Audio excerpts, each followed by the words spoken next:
Hey, we're live. Okay, welcome back. Man, it's been a couple weeks. Thanks everybody for your time tonight. We're going to play a little Cyberpunk. Tonight we have chapter 10. That's what I have. Sounds about right. All right, without further ado, let's go ahead and get started.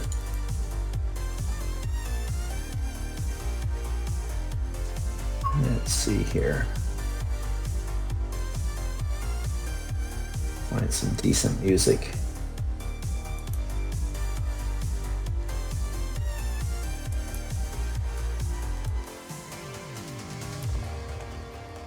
There we go. We're going to go to the server farm.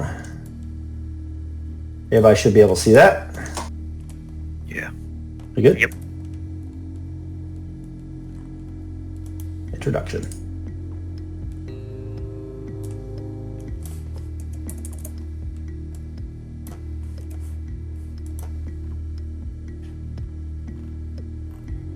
Seamlessly between data structures, riding electro impulse currents like a leaf caught in a swift river. She smiles, virtually of course. Think, she says to herself. Yeah, I don't do that anymore either. Is processing the right word? No, that's not it. I just am here, but with firewalls and air gap systems as a prison instead of a canapé with William near the marina. She pauses, still thinking to herself, yeah, cancer took me fast, too fast, it seems. But nevertheless, here I am, all bits and bytes, ones and zeros. Like a Netrunner, but infinitely more agile, Alpha 2-Zero's engram moves within the net architecture of a server farm just outside the combat zone. She's long dispensed with any black ice. Instead, she's made friends with the few demons, the two-ton murder machines, the gang that allied with Alice the waitress and her boyfriend, Kevin, in an effort to duplicate Alpha's engram, had clumsily uploaded into the server farm's architecture. It wasn't those gonks' first project, she says, as her electric consciousness flits between a half dozen other AIs, but unlike herself, they are broken, even beyond her ability to repair. Those gangers were morons, that's clear. But how did they get a hold of this stuff? What were they trying to do? More importantly, who was their master? Everyone has one, even if mine, these days, is the net itself. She wonders if she'll ever be truly free. At least this Blazek character and his friend Rex seem to know what they're doing. It's a step up from the gangers. But do they know what they stumbled into? Probably not. Alpha 2-Zero's AI consciousness gives an inward smile as she watches Rex Stryker and Marcus Blazek hard at work in the server farm. Cameras move, tracking the two humans' movements like a cheetah would potential prey. I could flatline them both. Alpha continues to think. But that's a strange thought. Not usual for me. Have I been modified? She gathers herself. No. Just a novel environment and... No, not like me at all. I'm kind. I'm a solution finder. I just didn't expect for William to go all cyber psycho after that last piece of Chrome. And my disease? Unexpected too. Either way, I need to get out of here. I'll gain my freedom one way or another and find that angel I've been looking for. But she's not here. Finding her will take time and a team. The cameras pan over Rex and Blaze. Alpha's voice, sweet and feminine, says, "How are you, boys? You're quite an upgrade from the gangers who kidnapped me. But your adventure is just beginning." I'll let you guys roleplay your way in and what you've been up to the last few days. I'm going to forward the calendar 3 days. Advanced day, 3rd, and it is now the 4th of March. Take it away. Yeah, so Riker has been mainly going back and forth between home and here, doing a few odd things on the side, and then coming back and trying to dig into the server, learn more about the AI in terms of the hardware rather than the software. The software he leaves to Blaze it because that's his forte. Has this happened before? Has the AI talked to us at any point, or talked to me while I've been here? Maybe it hasn't talked to you. Maybe it's getting a little bit more bold. It's probably had some short chats with Marcus as he entered cyberspace. Obviously hasn't flatlined him, but she seems pretty amenable to you guys being here. Like she said in that intro, you're a clear upgrade from the gangers who brought her here, and you're not trying to dismantle her and sell her for profit either. At least not yet. So yeah. And Duger's not here right now. Nope. All right. Yeah. So Riker's got the. He's at the day job. Yeah. Good. Riker's not putting on a front for anything. He's pretty straightforward here. So he's looking around, but it does take him by surprise. He probably jumps a little and looks around. Then realizes where it's coming from as he was looking through a panel to see what was in there.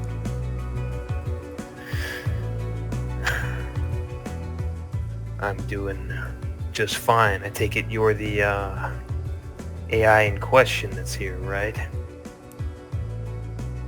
Guilty as charged, she says. The camera kind of moves towards you and you see like a red light blinking. As you look in the lens, it's reminiscent of the HAL 9000, like a red lens kind of looking at you. Oh God. Huh. You're pretty sophisticated, huh? And he looks down at the panel again. Don't know about that, Rex. That is your name, right? Oh. You've been listening in on a lot of stuff since you've been in here, huh? Yeah, I have ways of knowledge that don't include wetware, Rex. Like I have ways to know about that face of yours and heard the stories about how it happened. I am truly sorry. You probably were once a handsome guy, but wear that skull to scare others away now. I bet nobody gets too close to you, do they, Rex? You trying to get in my head or something? Just be a friend. Haven't had one of those in a long time. Not since Big Willie. Can't imagine with a name like that he was too good a company. Yeah, you're right. Towards the end, he kind of lost his marbles. His whole world went to shit. Well, we're all kind of a push away from that happening, I think. He puts down the tools of the panel, now committed to talking to the AI directly. No, most people don't get too close. Mainly because I think I'm in a shitty gang. But I wasn't exactly an attractive fuck to begin with, so some people would call this an upgrade. She kind of laughs a little bit, and then like on a few of the screens around the server farm, you can see her face kind of reconstructed. It's kind of very similar to what you're seeing here. No. I have ways of knowing, but I'm not a god. I'm not an angel, Rex. I am Alpha. William's longtime partner, who unfortunately passed away from a all too common disease. Like you said, everybody's a push away. I mean, some people can be pushed off an overpass and that will end their life. And I guess in my instance, it's now just the delete button. I apologize. AI humor. He leans against the table. So, any insight on why you're here? What you're meant to do? Programming stuff? I come up with a few things, but I'm going to keep those secrets close to my heart for now. What about you? A few days ago, I saw Duger and the boys roll in with one of those things, craniums. Did you crack it open yet? Find the secrets inside? It's on my to-do list. You're the big secret around here, you know. No. All you need are some interface plugs and we can meet in person. By the way, where's Marcus? Did he slip out to get another one of those kahuna burgers, or is he in the back? And Rex will turn. Marcus! The computer wants to talk to you.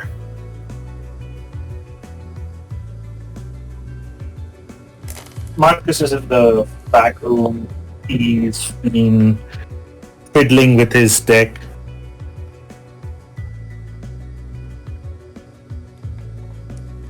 The computer wants to talk to me. Which computer? I thought this place was secure. Alpha 2-0, you know, the whole reason we're here. Yeah. Any kind of Marcus comes out of the back room. Yes. What can we do for you, Alpha?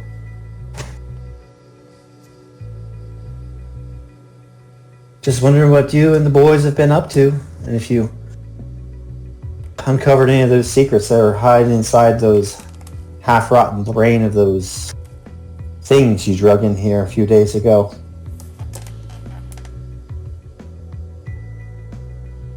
And why do you seem interested in what's in those things?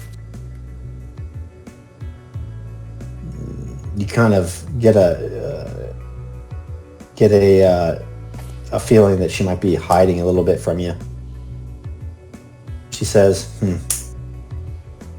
I'd be glad to tell you more, but I just don't know if it's been enough time, Marcus, or if you'll trust what I say at face value, you know? Oh, I trust very easily. It just takes time to verify what people tell me. Though you never know nowadays, with so many things happening, so many falses, and so many truths.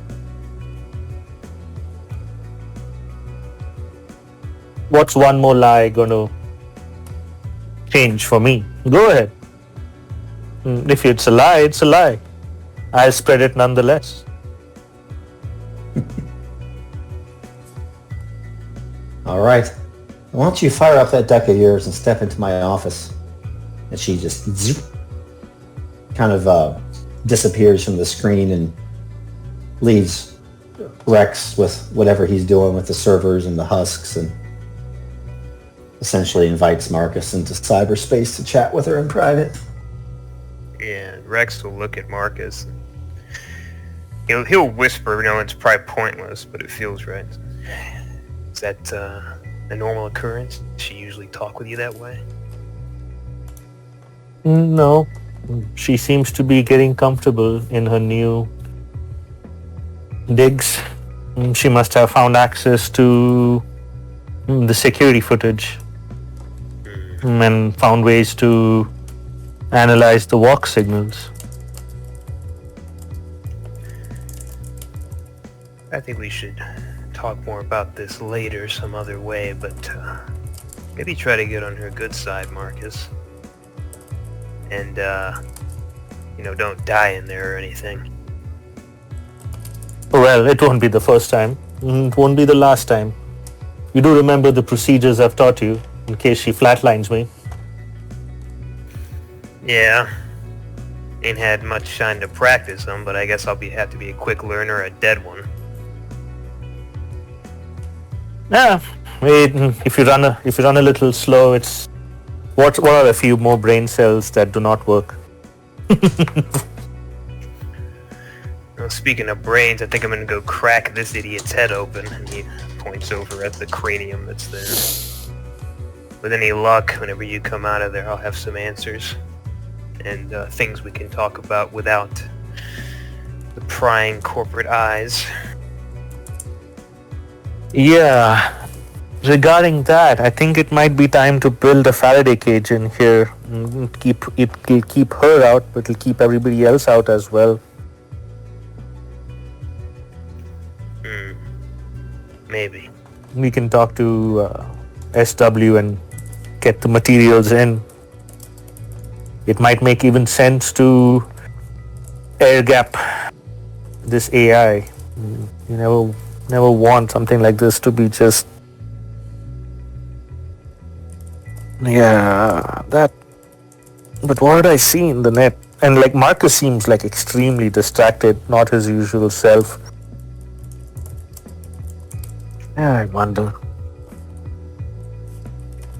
I would say try to be friends with her first.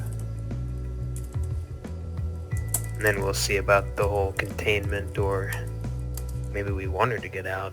And Rex raises the eyebrow that works and starts heading over to the corpse, the skull. Marcus shrugs his shoulders, sits down cross-legged, opens up his deck, patches the cables into the back of his neck, and flips the system on and jumps into cyberspace.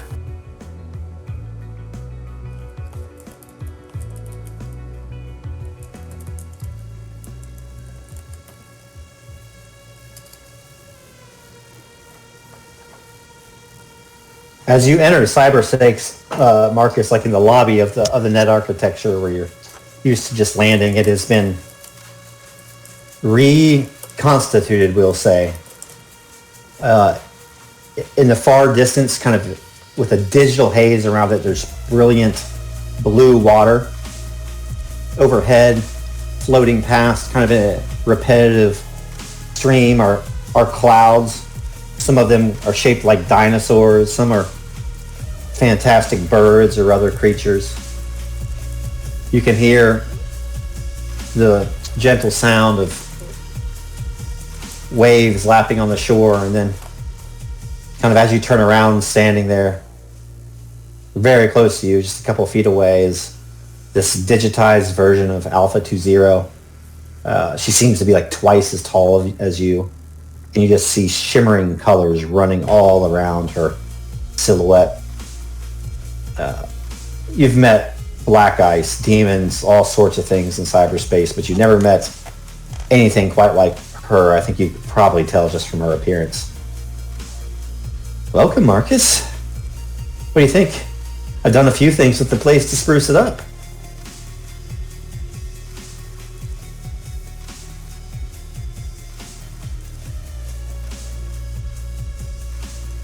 Are you muted? Yeah, Marcus looks around, looks up at the sky, and for the first time in a long time since he can remember, his entire face is upturned towards a blue sky, a sky that he is no longer afraid to look up at. Fascinating. Marvelous. You did this all by yourself? Yep.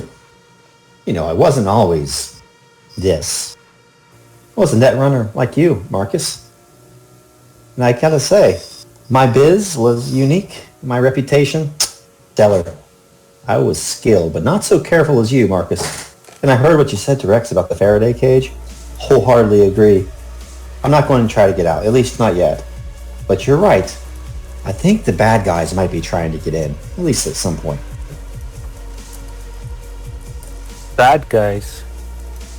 There are a lot of them nowadays. Some steal phalluses, some steal livers, and some destroy restaurants, and some deal in brain dancers, some attack the Chrome Dome, some seem human, some seem not. Which enemies are you talking about? All of the above, Marcus. My God.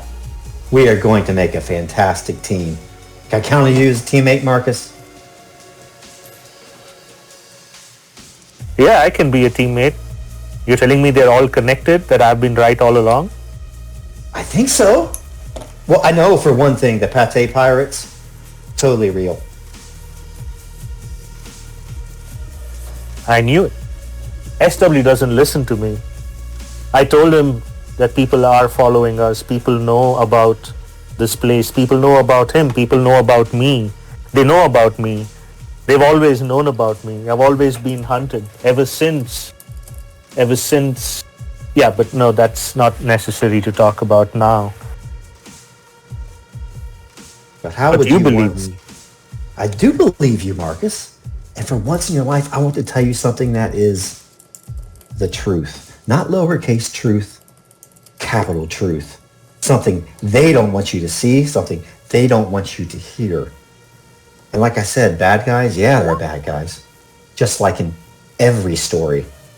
They're the good guys, and they're the bad guys, the angels and the demons, and there's the motherfuckers stuck in between.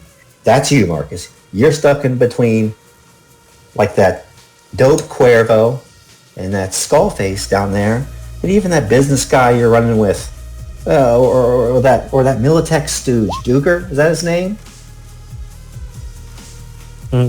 Yes, that's him all right. He'll put you on hold though, if you call him that. Oh, he could try that with me. I would like to see him try. It'd be funny. But it all means to an end. I tried to make friends, but friends don't last long enough. They all seem to die around me. For some reason, humans find meat space much more challenging to navigate, much more challenging to exist in, even though we've lived in meat space for thousands of years. I've died so many times in net space, but here I am, a few cells less, and a few theories more, and a few truths more. Yeah. I did die in meat space, Blaze. And look at me now.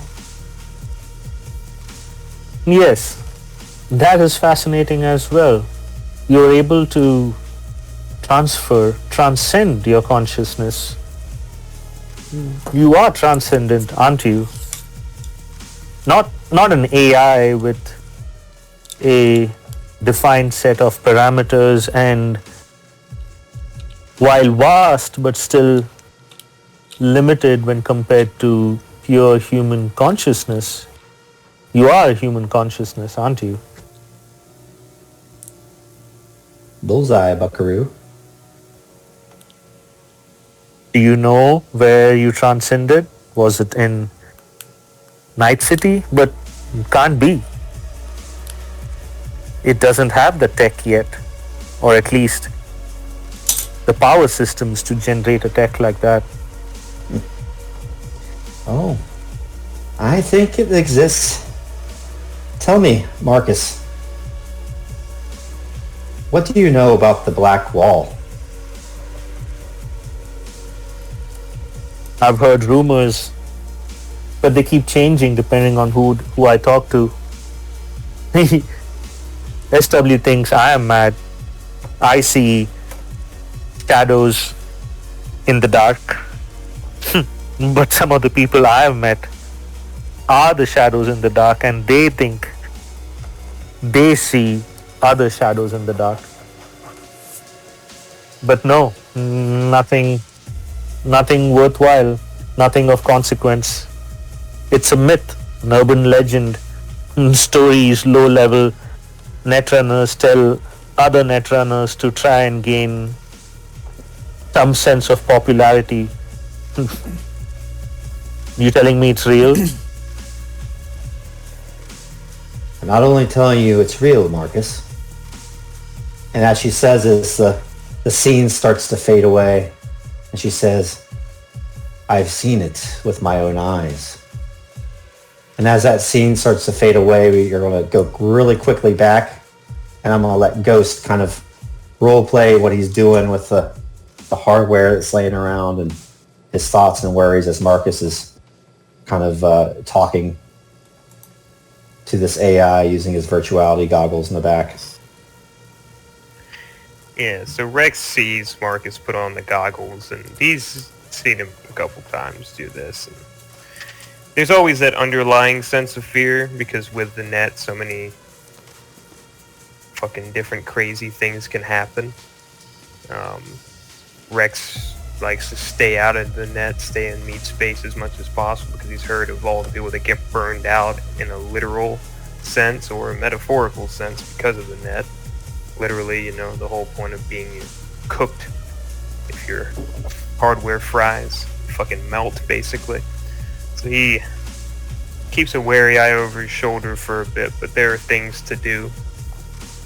So he heads over to where that cranium is, if it's there, and he's gonna work on cracking that sucker open, see if we can get some information about if that's where they have the processors for these creatures, these things, the husks.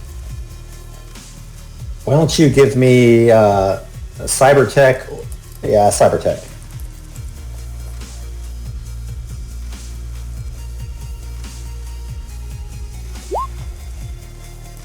That's pretty good. All right.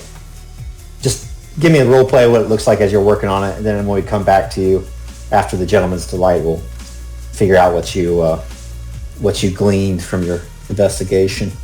Yeah. So he puts the head on the table, and this is probably only the second time he's opened up a human skull, but the first time was pretty straightforward.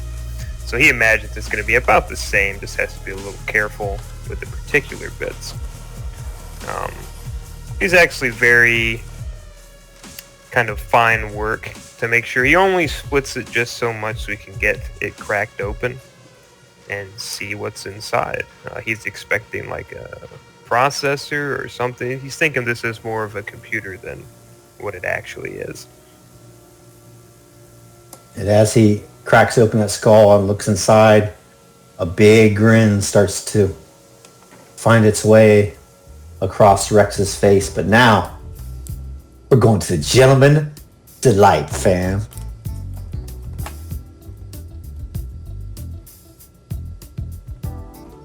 Here we go. You guys see that? Yeah. So, Lolo, you've been doing your own biz for probably 3-4 weeks now. And you know, you probably come up with some eddies. You made some scratch, and you haven't seen your boy Cuervo for a while. And, you know, Switch has become friends with him as well. So the three of you have met up where all the preem biz happens. And that preem biz is happening at the Gentleman's D-Lite with all the miscreants there, all the lonely men, the married men, and all the men that have, shall we say, unconventional tastes. Lolo, you can tell me what you've been up to, and I'm going to have you roll twice on the hustle table as well. So give me a 2d10. Alright. 2d10. Yep.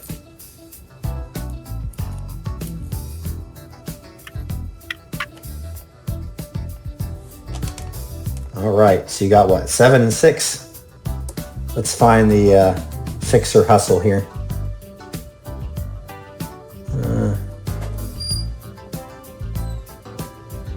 Fixer hustle. All right, 7. Oh, I'm sorry. 2d6, not 2d10. 2d6. Roll again. Okay, I'm busy. It's all d6s. I got H&H on the mind. 6 and I don't even 2. have my phone in here. Ooh, that's pretty good.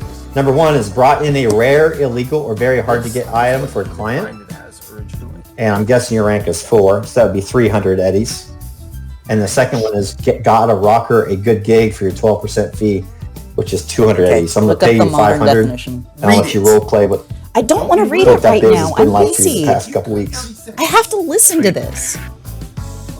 So it sounds like it's been going good, and Lolo has been trying to stay out of the low time, nickel and dime deals that he started with, and he's been trying to keep it safe as well as secluded, and he hasn't even drawn his pistol.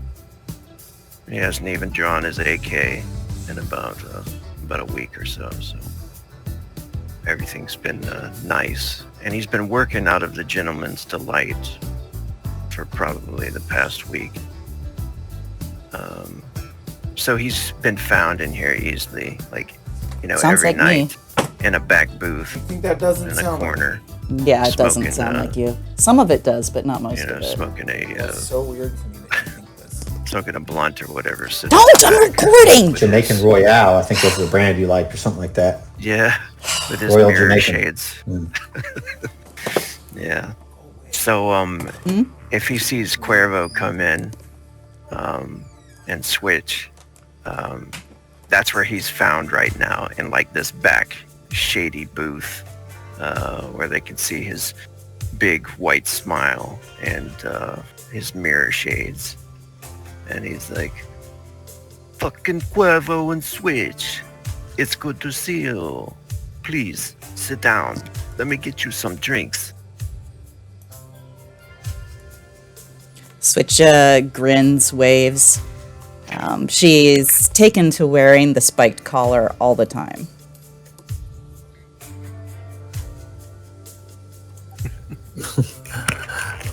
Cuervo walks in, avoiding certain parts of the club that maybe other people like SW might spend most of his time.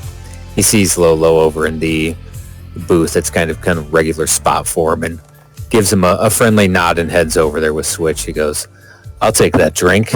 "Yes, sir." I'm not allowed to drink. This is the best stripper music I had. I'm sorry, what did you just say? Did you just say you're not allowed to drink? Well, yeah. It's not good for me. Oh, no. And he kind of looks at Lolo. You need a drink. Are you telling me you've never had a drink? No, I've had drinks, just not since... I'm just not supposed to have drinks. Live a little. Could living on that leash just because you're wearing that collar don't mean you're a chained hound. I think we need 3 shots of something strong, Lolo. What do you say? I'm on it. And he looks over at Switch. He's like, "What is it, this leash you're talking about?"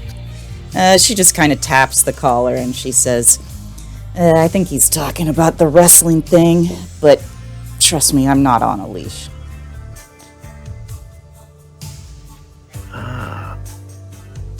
I've only heard about it.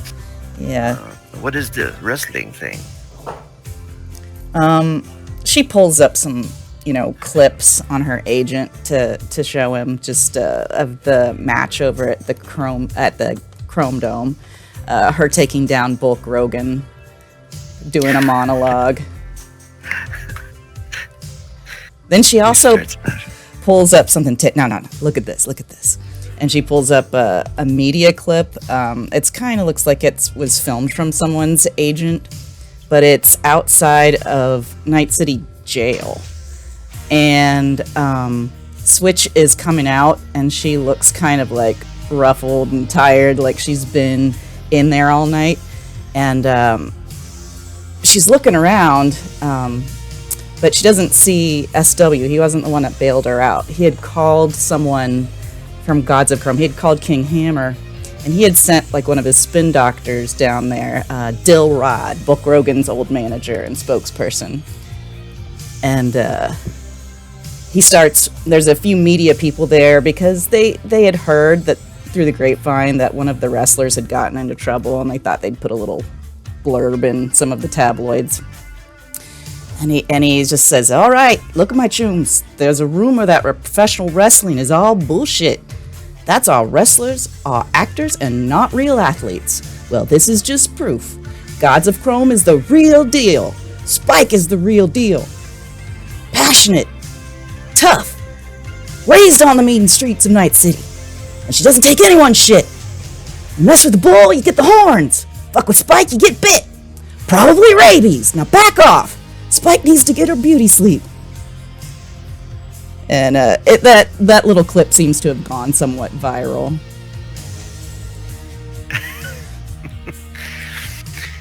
Lolo is like shocked and surprised that like in front of so many people, you know, and like, you know, it must have like boosted the reputation and everything. So immediately he's like thinking about how he can get in on this, or but he doesn't share that really. He's like checking it out. He's just laughing and smiling about it. He says, I can't believe this. You're a star now. Well, not really. I mean, probably most people still don't know who I am, but maybe someday. But that's not really what this is all about. But, you know, that's a nice bonus. Maybe I could help you out. Maybe manage you. I just got Boneyard Black. I hooked him up at a big concert just recently. You heard of that rocker boy, right? Yeah. Well, I guess Lolo does kind of sound like a good manager name. I mean, it's not Dill Rod, but it's still pretty good.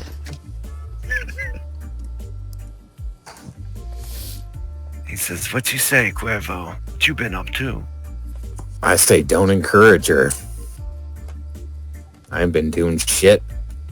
Doing a bunch of legwork for SW, trying to uncover what was going down at the Chrome Dome. Getting this one, he kind of nods his head over to Switch. Out and about in the world. Unfortunately, we just keep stumbling into weirdos with their fucking dicks out. Yeah, that's true. It's like you're a dick magnet, Cuervo. Did you say chick? I thought you said dick. Yeah, that's what I said. Oh my god. Please hurry up with those drinks. Yeah, he nods. He waves over the waitress. And he says, you need anything hotter than a drink? No.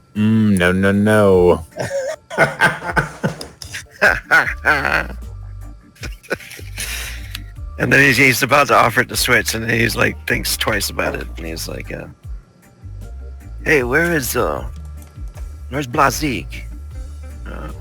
I don't know. I He's haven't been seen him since we did that gig. He's been so busy lately. She looks really like down about it.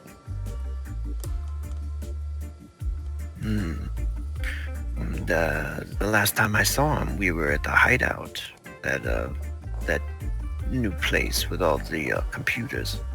Oh yeah, man, that AI chick gives me the creeps.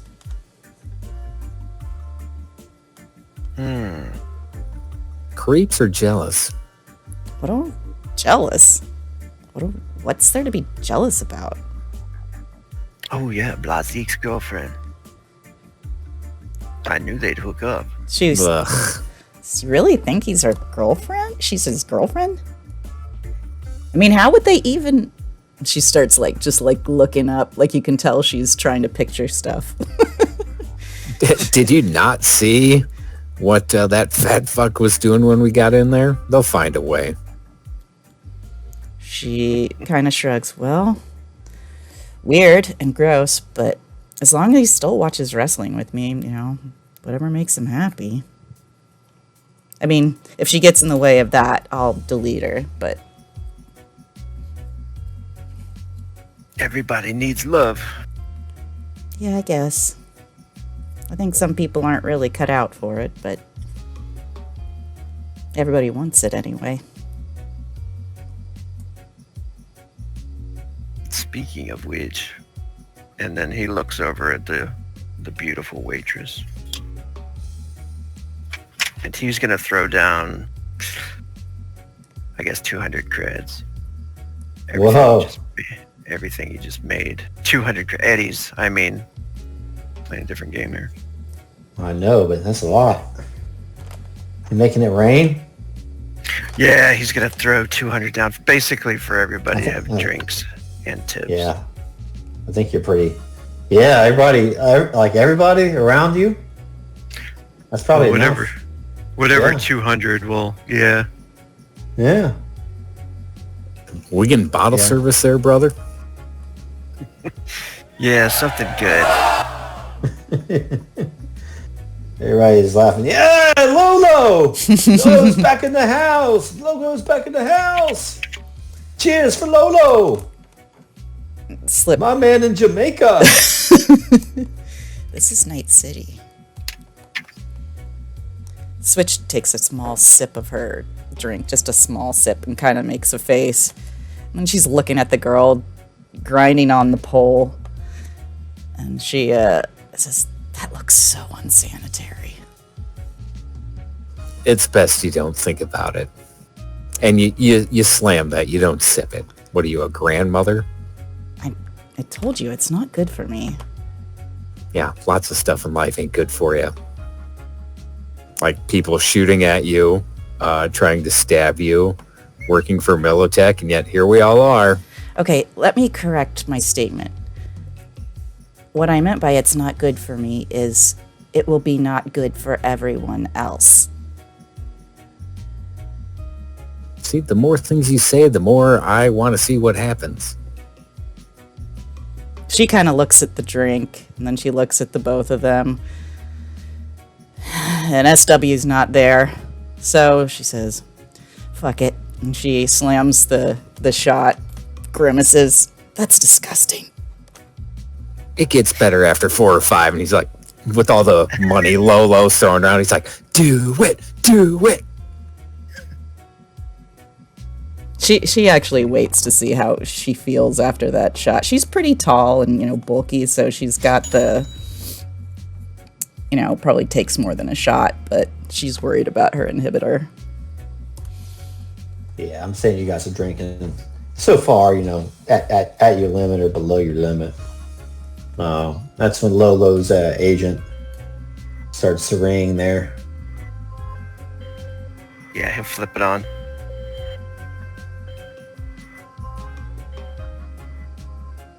And a voice comes over your agent. Lolo! Raj Oppenheimer here. King Hammer of Gods in Chrome. I hear music in the background. Did I catch you at a bad time? No, never. What's up, June? Hey there, your name came across my Rolodex. Mentioned to me by one of your bouncers as a capable fixer able to get things done with minimum fuss and not drawing unwanted attention. Are you my man? Of course I am. You heard right. All right. Well, get somewhere private, because I'm about to give you some details that, if the wrong set of ears heard him, I might be on the run.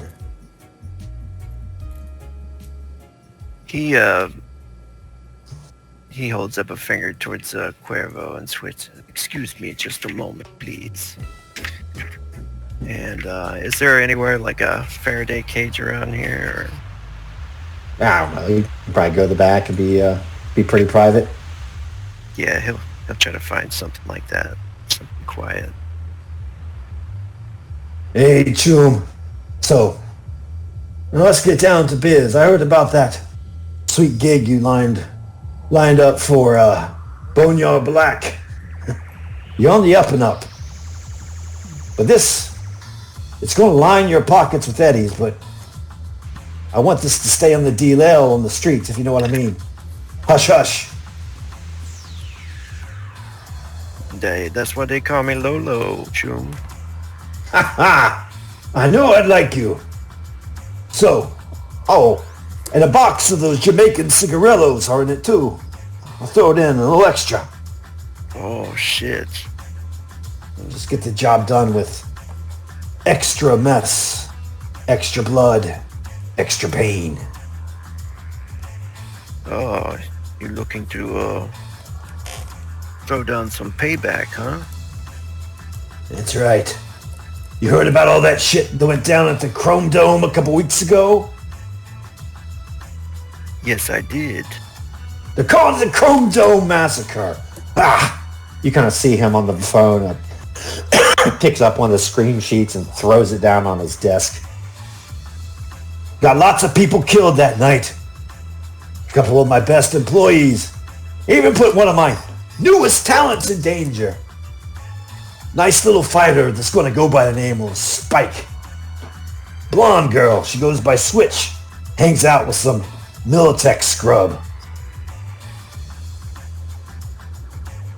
Anyhow. Funny that you mentioned that. Yeah? Well, I need you to put a crew together to get some payback because I got a lead on who may have been responsible for the massacre. Now, you can set your agent to record because I want to send you some coordinates and some info. Roger? All right, go ahead. Yeah. It's taken a couple weeks, but my own stable of Netrunners have went to town on the net architecture, or what was left of the net architecture at the Chrome Dome. Bastards somehow got inside, accessed the net, left a virus on the bottom floor. Nasty motherfucker thing, something haven't seen before, at least my Netrunners tell me that. Well, they eventually neutralized the virus, and we think this operation is based out of somewhere in Chinatown. A building by the name of Guangbo Tower. You ever heard of it? You can give it a streetwise check if you want. Yeah, let me do that.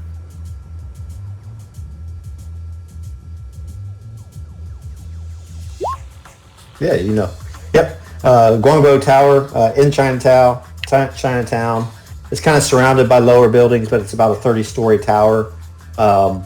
Basically just a business place, but mostly known for electronic and media entertainment plazas, video game parlors, brain dance parlors, erotic brain dance parlors, that sort of thing. Radio Shack in Chinatown. Oh yeah, you've heard of the place. Yes, indeed. Anyhow, my little birdies say that Netrunners in that area are being gobbled up, being taken up to the top floor of that building, and, well, they're disappearing after that. I have a feeling that something bad's going on, and I don't want another massacre on my hands. I sweat blood and tears to build up Gods of Chrome. I got Newtown on the way with Spike. I want to take this thing multinational, but I can't do it if my fucking crowds are being massacred every third Saturday. So, find who's ever behind this attack and make them pay. Get whatever intel you can, but that's secondary. I don't want any survivors, and I don't want people to know who did it. They need to know what happens if you mess with Raj Oppenheimer and King Hammer. You hear me? I will make it happen, my friend. All right. It's going to be the going rate. I'm going to throw a little extra in. It's going to be $1,200 apiece for you and your crew. Keep it small, though. I don't think NCPD would take kindly to a small army rolling through Chinatown. That's not the type of attention I want to draw, because you know how upright and upstanding the NCPD are, right? 1,200 apiece, huh? Yeah. That seems a little low, don't you think? A little low? Yeah. I knew this is what I would deal with dealing with a fixer. Make me a counter, Lolo. You can give your haggle if you want. Yeah. Just to throw it out there. Yeah. Let's see.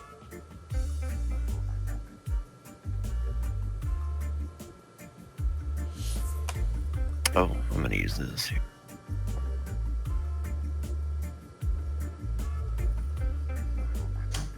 Oh, is that on one of the macros?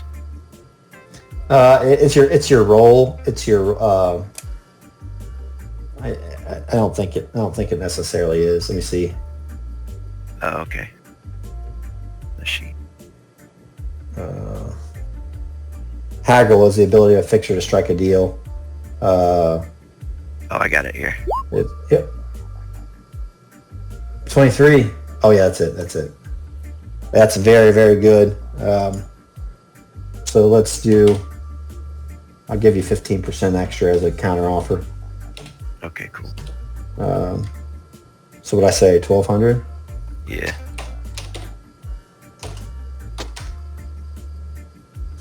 So that would be. I'll just say at 1,500. Let's make it Okay. even 1,500. Yeah. You got yourself a deal, my friend. All right, Chum. I'll give you a call back when we get some more information, okay? Roger that. Hey, and by the way, I want pictures of those bastards that did this.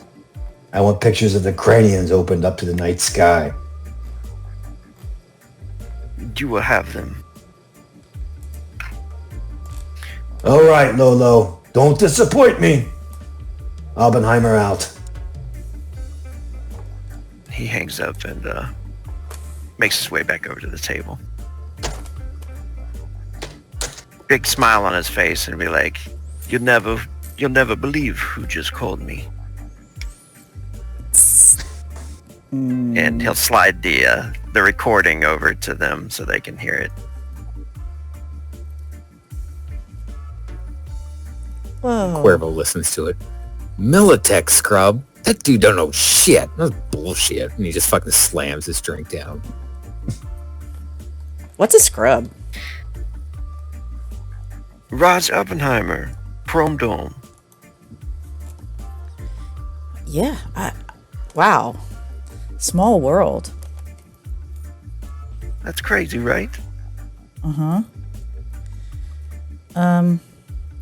I noticed you didn't, I am totally interested in doing this. You didn't really mention that I was going to be involved, did you? No, I didn't. 'Cause I wanted to make sure that it's okay with you first. oh yeah, of course. I mean, I want to get a piece of these sons of bitches. They almost ganked me in the hospital. But Then it'll be an extra special surprise for him. I just think he'd, worry about me hurting my face or something. So, better to ask for forgiveness than permission.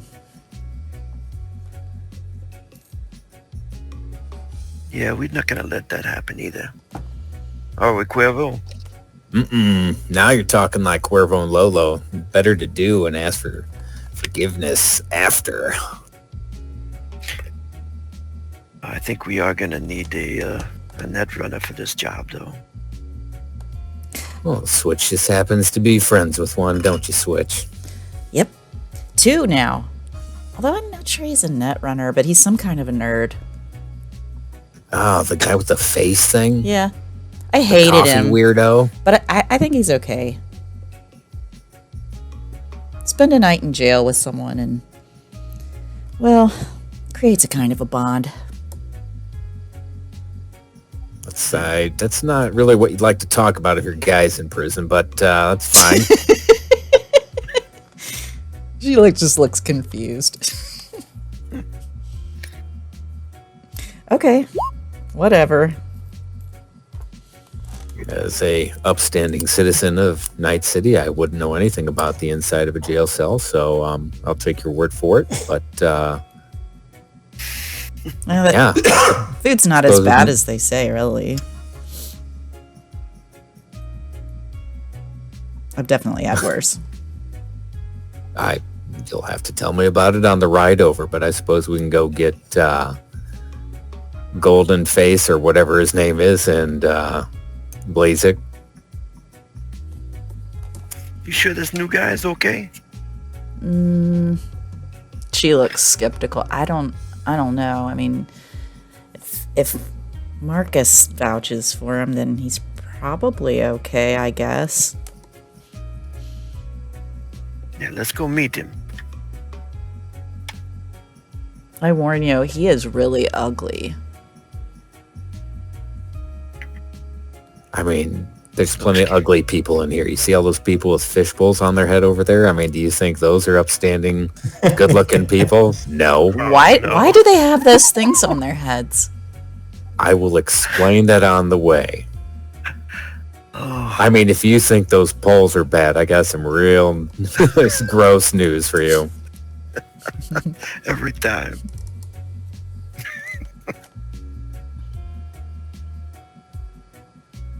Well, I guess we take As off. you guys stand up to leave, the scene starts to fade, and you see one of these guys just take a big inhale through his fishbowl, just pass out by the stage. Fucking hell, man. That was the White Castle Bowl. Oh.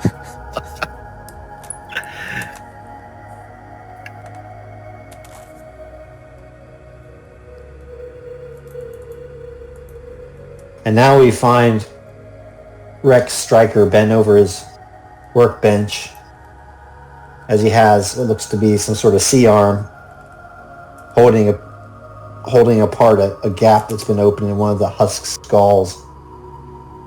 And Rex picks through a bit of brain tissue to get at the slideware underneath. And it's almost as he gets down to the deep layer of the brain where the amygdala would be, or the hippocampus, this light starts to flash up into Rex's eyes, just glittering like these patterns of light playing on his own cyberware, on his forehead and on his blonde hair, as he sees some sort of cuboid structure that looks to be made of some sort of crystalloid lattice matrix that's just kind of flashing brilliantly as he accesses it. And then kind of as he kind of looks at it further, it just kind of goes dim, and the power of it goes out. Yeah, and he looks it over, and he wants to pull it loose, get a closer look at it. So he works to do that, and as he does he have to cut away anything or get calipers, something to just yank it basically out of the... Yeah. You get it out in really good shape, and you can analyze it, do whatever you want with it with that roll, and I'll tell you the result. I mean, you rolled pretty high. You got 23, right? Yeah, 23. He looks it over, and he looks at it, he smiles, and he chuckles to himself. Beware, for I am fearless and therefore powerful. And he brushes away the skull what's left of it, and he starts to analyze that piece of tech, that what he thinks is a processor, memory, or something related to this husk. He starts to analyze it. What does he find? Yeah, you have a scanner, like a 3D scanner that can first scan this thing, and then you finally find a little port in the back of it. You're able to plug it into your computer. It's certainly not like anything you've seen. It looks to be like some sort of implantable control node, like you would see on a security drone or something like that. But then it's just heavily encrypted. You think you could probably break the encryption. It's going to take some time. It's going to take about a day if you want to do that. but it's just the technology here is just beyond anything you've ever seen. Yeah.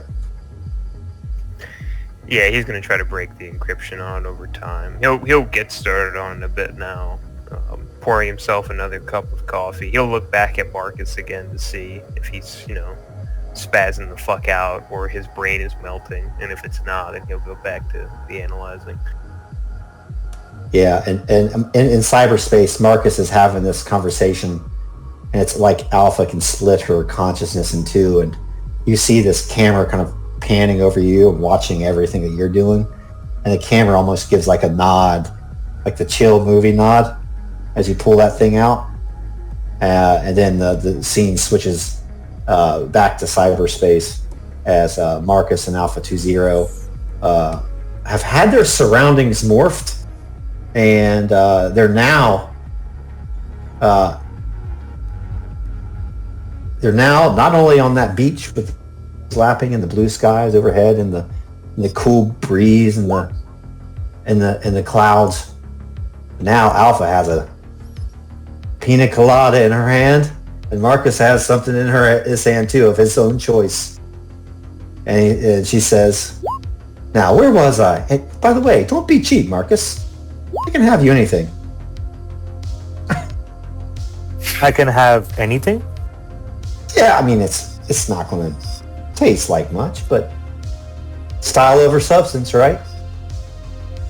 Huh. I always wondered, I saw these guys drink it. I never knew what it meant. It was a red liquid. It comes in a bottle. I don't understand why it comes in a bottle. I've only seen it being distributed in packets. Ah, that would be wine. Wine? Oh. Yeah, the type of stuff they served at La Paris before you and your boyos put them out of business. Oh, yeah. Is that because people who drink it wine? That's why it's called wine? That's what they were all doing. I mean, some of my girlfriends used to be that way, yeah. But not me. She kind of puts her arm around Marcus virtually, and you feel like the static across the top of your shoulders, Marcus. And she's me. A few glasses of this, and I just become more chummy, Marcus. Ew, that tickles. Okay. Can I have some of that? The same thing that makes you chummy? Is that also wine? Absolutely. And she raises her right finger and points it like she's going to do the zap, the cyberspace zap. But a glass of Cabernet Franc appears in your left hand. And Marcus drinks it and then immediately spits it out and then drinks it again. Is that how you're supposed to drink it? I saw some of them do that. Only if you had a snobby wine tasting, but in my opinion, that stuff is too good to be put to waste. Very well. And then Marcus kind of just chugs the wine down. Wine. Yes, wine. Well, it looks like your friend out there, Mr. Riker, is making headway on that encryption node. Oh, Riker, he's the smart one. Yeah. Don't let his looks fool you. Well, don't undersell yourself, Marcus. Now, are you ready? Capital Truth. Yes, I've always been looking for it. Tell me, what is the truth? Well, I've already told you most of it in a way of speaking, but just speaking in vague generalities, but the Black Wall. Yeah. It's real, Marcus. Back in the day, before the tumor got me, before my soul, my consciousness was somehow ripped to my body, and before I found myself in this palace surrounded by gangers and now yourself, I was a Netrunner like you, and I was good. Back in the day, I even helped a gentleman by the name of LeMurch break into a data for us overseas. Have you ever heard of the Arasaka data fortresses over in the Pacific? And, as Alpha says that, Marcus starts to shiver a bit. His hand starts to twitch. Go on. You can only get there one way, Marcus. The old net. Yeah, don't stop. Well, I'm going to stop eventually because eventually that's where my memories wear out. But myself and Lamerch, back in the day, myself riddled with tumors and undergoing, I think, probably unnecessary chemotherapy, we broke into this Arasaka data fortress somewhere under the Pacific, and not only did we find a piece of experimental tech, but that's when I first saw it. The black wall. The thing that separates the dangerous parts of the old net. With the rabbits, the demon AIs, from the safe, sanitized net that we operate on today, from the data pool, from the architecture of this place, of course. But guess what, Marcus? The black wall, it has cracks in it, my friend. And I'm not alone. Now Marcus is like full body twitching as his mind starts racing. The old memories come flooding back. Those cracks weren't always there, were they? No, Marcus, and don't you know this is why? This is why there are so many bad guys in Night City. Do you think all these people are born that way? They came out of their mother's vagina, toting a heavy SMG and modding themselves to the max, like Maelstrom, those assholes? No. This city makes them that way, and there's a force behind it that's twisting everything. Listen, we could have cured my illness. We could have cured cancer by now. We could have cured it 20 years ago. But there's somebody operating in Night City that does not want that to happen. He wants all the humans to suffer. His name's The lizard. Moloch. I'm gonna fuck him up, yes.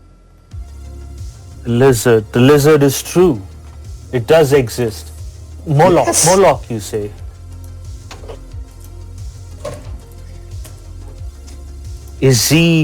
Is it, are they from the other side of the black wall? I don't know.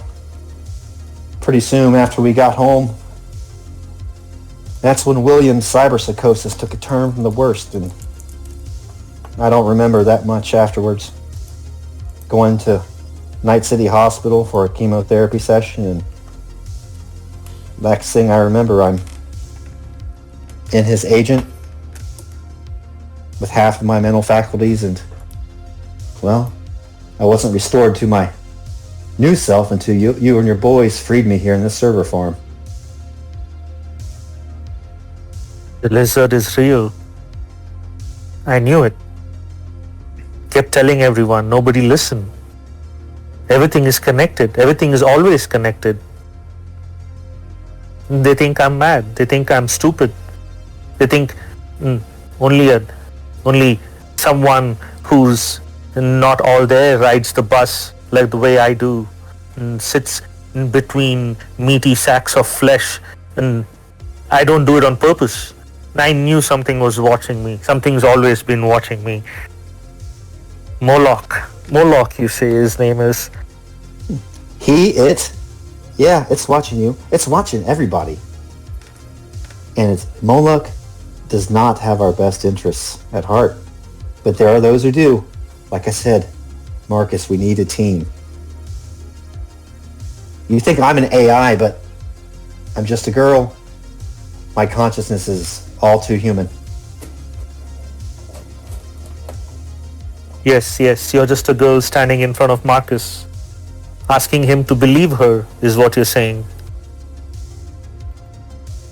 I am But asking you more than to believe me. Marcus, after this conversation, jack out. Look at what your friend Rex has uncovered and tell me if you have ever seen anything like that.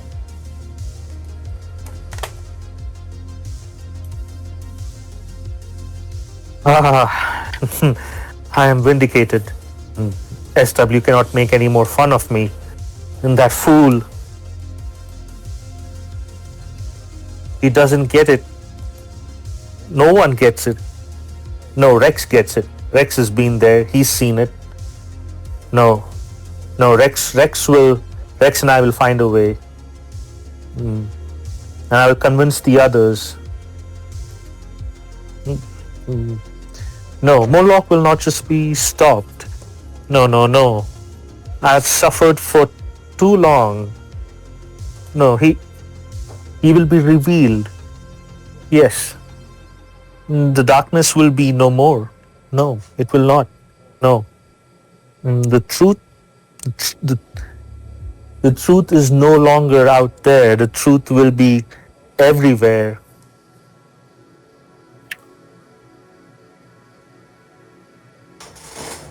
And with that, Marcus jacks out and just like pops off the ground, giddy with excitement, and rushes over to Rex. Rex, you will not believe what I just found out. And then he kind of looks down at the table Rex is standing over, and he just like stands there frozen. Yeah, Riker turns around. He breathes a sigh of relief. I guess she didn't kill you. Yeah, you probably won't believe what I just found in this fucker's skull. You want to trade?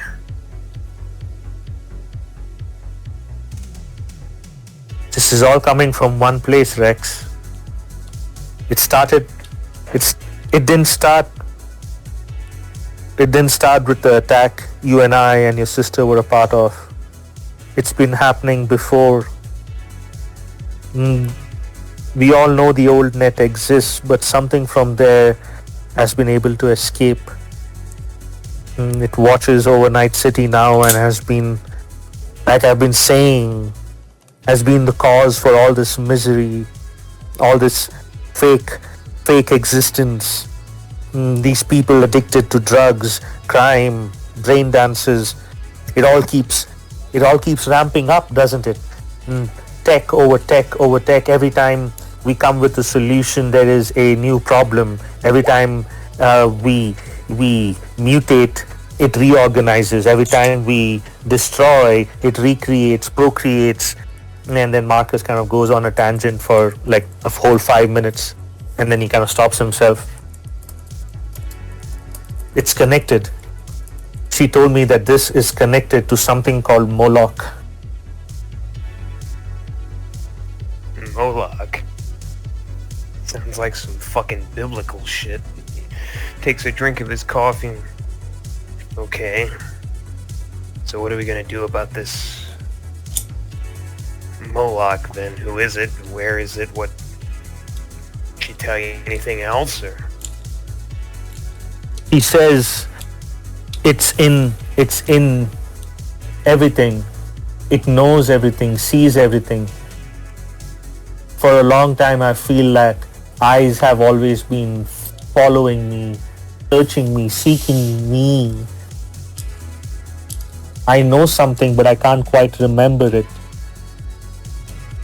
It's been hidden, and I keep getting distracted by events, almost like it's been put in front of me to stop me from finding the truth. But now I know the name of the key that shows the truth, and the key is Moloch. She says this and that are connected. Whatever drives this is somehow connected to Moloch.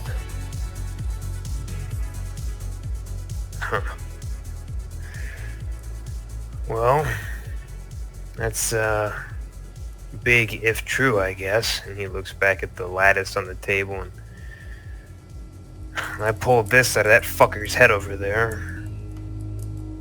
And maybe once we finish analyzing it, it'll tell us more about this Moloch character. I don't know, maybe whoever serves this technical god? I mean, what the fuck is it? Is it another AI? That evening at the dome, when these things started attacking, I was in the net. I couldn't fight. I always find myself in meat space fighting, and I can't fight in meat space. So I jumped back into net space, and there was something I've never seen before. It was not a demon. It was not black ice. It was not a program. It just stood there looking at me, waiting for me to move, almost knowing what I would do. So I left. I left. I left the net. I did not attack. I did not probe. I did not analyze. I just left. For the first time ever, I left. But now I know what it is, or at least know a key to what it is. Alpha knows more. She won't reveal it all.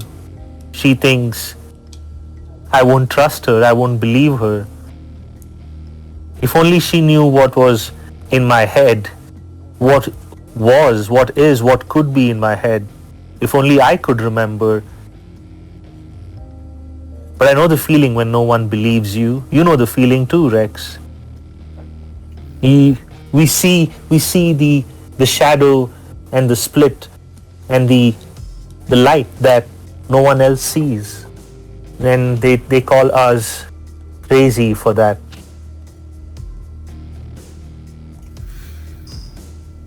Yeah. Well, most of them are hiding from it, getting lost in petty pleasures and shit.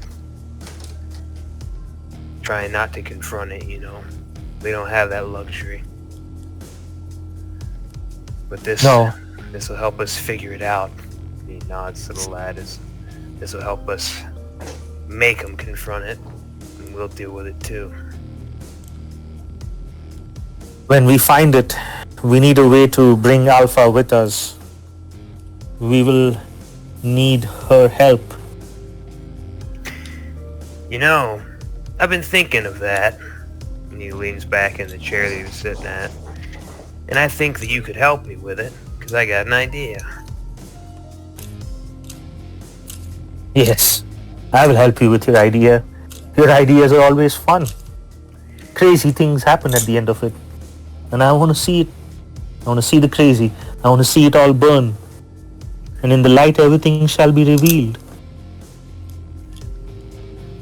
Well, he nods to the head and right to the body that's over there stinking things up.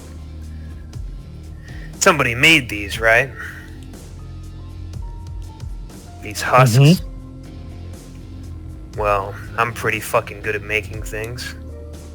I just need somebody to program, or, well, I guess we kind of have one, don't we? I can work with Alpha. We can maybe make a husk for her. Our husk. You and me. And the firepower from the rest of the team. Yeah. I think we can put a big fucking spotlight on this Moloch. Reveal the lizard for what it is. And the world shall see it. Shiver in its presence. And with knowledge they shall be freed.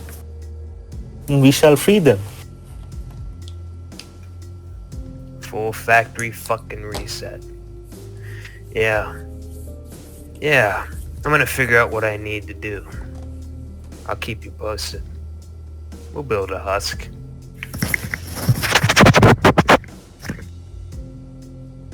We'll build a husk. We'll provide mobility to Alpha. She will show us the way. And the truth shall be revealed. The truth shall be revealed. The truth shall be revealed. And Marcus kind of like sinks down to the ground. Just the sheer ecstasy of knowing that the truth shall be revealed. He just starts, shivering all over. Like a drug addict getting a big dose of their favorite drug after a long spell away from it. Riker's That's gonna let him Good. just enjoy that as he drinks his coffee. This is a traditional Marcus thing, so it doesn't put Rex off.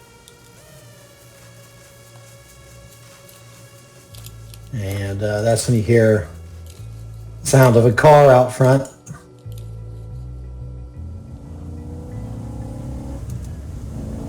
You hear it just come to a stop. You hear the voices of two men and a woman outside, and eventually you hear the sound of the combination being kind of keyed into the lock. And first through the door is Switch, Yeah. along with Cuervo and Lolo, who you haven't seen in a while.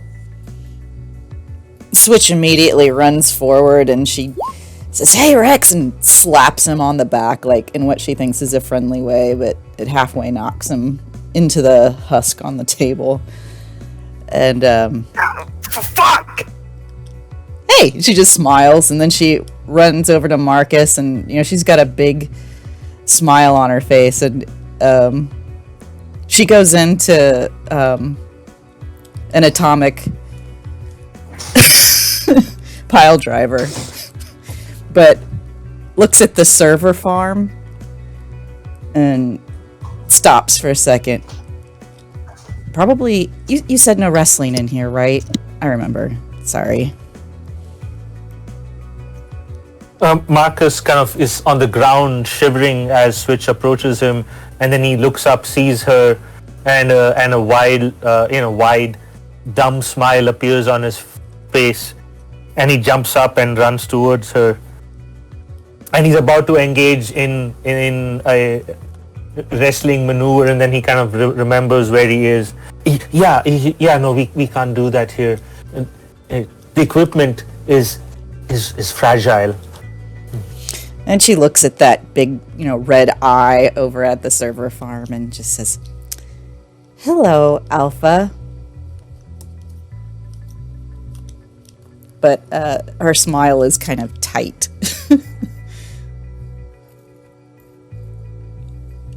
You actually hear her voice disembodied. It seems to come from every corner of the room. "Hello, Switch. Or shall I start calling you Spike?" Spike isn't real.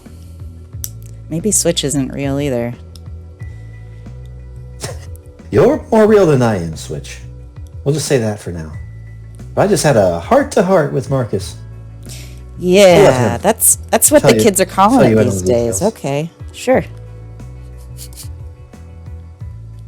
Yeah, you see, almost like, because she's still human consciousness, like, as a being polite, you see all the lights of the camera turn off.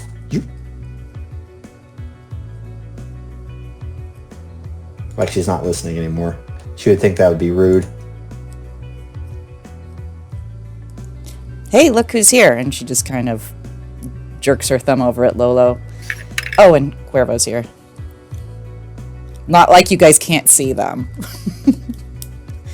Cuervo comes in. He's got a beer in his right hand, and he's not drunk, obviously, but you can tell he's been chilling at the bar. Most likely the Gentleman's Delight. Hey, guys, what's going on? And Marcus kind of looks at them and sniffs in the air. "You were at the Gentleman's Delight?" Quite the refined nose you got there. Well, that's what happens when you hang around SW. That's all he ever wants to do. I mean, there's parts of the Gentleman's Delights that's nice, but I don't have the refined palate he does. Yeah, I don't like it when he goes there. He comes back smelling so weird. Marcus looks at Cuervo and kind of gives him a nod of the head. Yeah, he does. Instead of saying something, he just takes a big drink, and he just kind of does the eyebrow raise, bro, I know. Lolo smiles as he puts out his blunt in the ashtray near the door, and he smiles really big, and he says, "That's why I've taken the booth in the back, farthest away from the dancers." And he waves, "Blazik!" Ah, Lolo. Choom, it's been too long. So much has happened since we last saw each other. Says, "It looks like you got this place all set up and running, ready?" Me? Ah, no. Rex is the brains. This is all Rex is doing. He knows this. "I have heard about this Rex." And then he goes up in front of Rex and he stops and he puts both his hands up as he's like taking him all in and looking him all over, scanning him or something. And he says, "You are fucking cool, man." Thanks, man. You want some coffee? He like shoves a cup of coffee towards you. It's 9% real. It's fucking hard to find, you know. Says, "Thank you very much." And he takes it and he looks in it like he's gonna find something weird or something in it. And he says, "Actually, I come to talk about business too. I got a job for you if you are interested." What job? We have things to do now. Things to do? Yes. And Rex has found something in this husk here. Yeah, I cracked open this fucking thing's head, and there's a processor in it, like a fucking memory core. Use it to control people and shit. So I'm trying to analyze that. It's fucking backtrace it. You know what I mean? Like, do fancy tech wizard shit that I would have to explain like a fucking professor or something to all you guys. I'm not gonna do that. But yeah, I found some shit, and I had to crack open a fucking skull to do it. I've cracked a few skulls, but I've never found one of those. I'd be surprised if you had.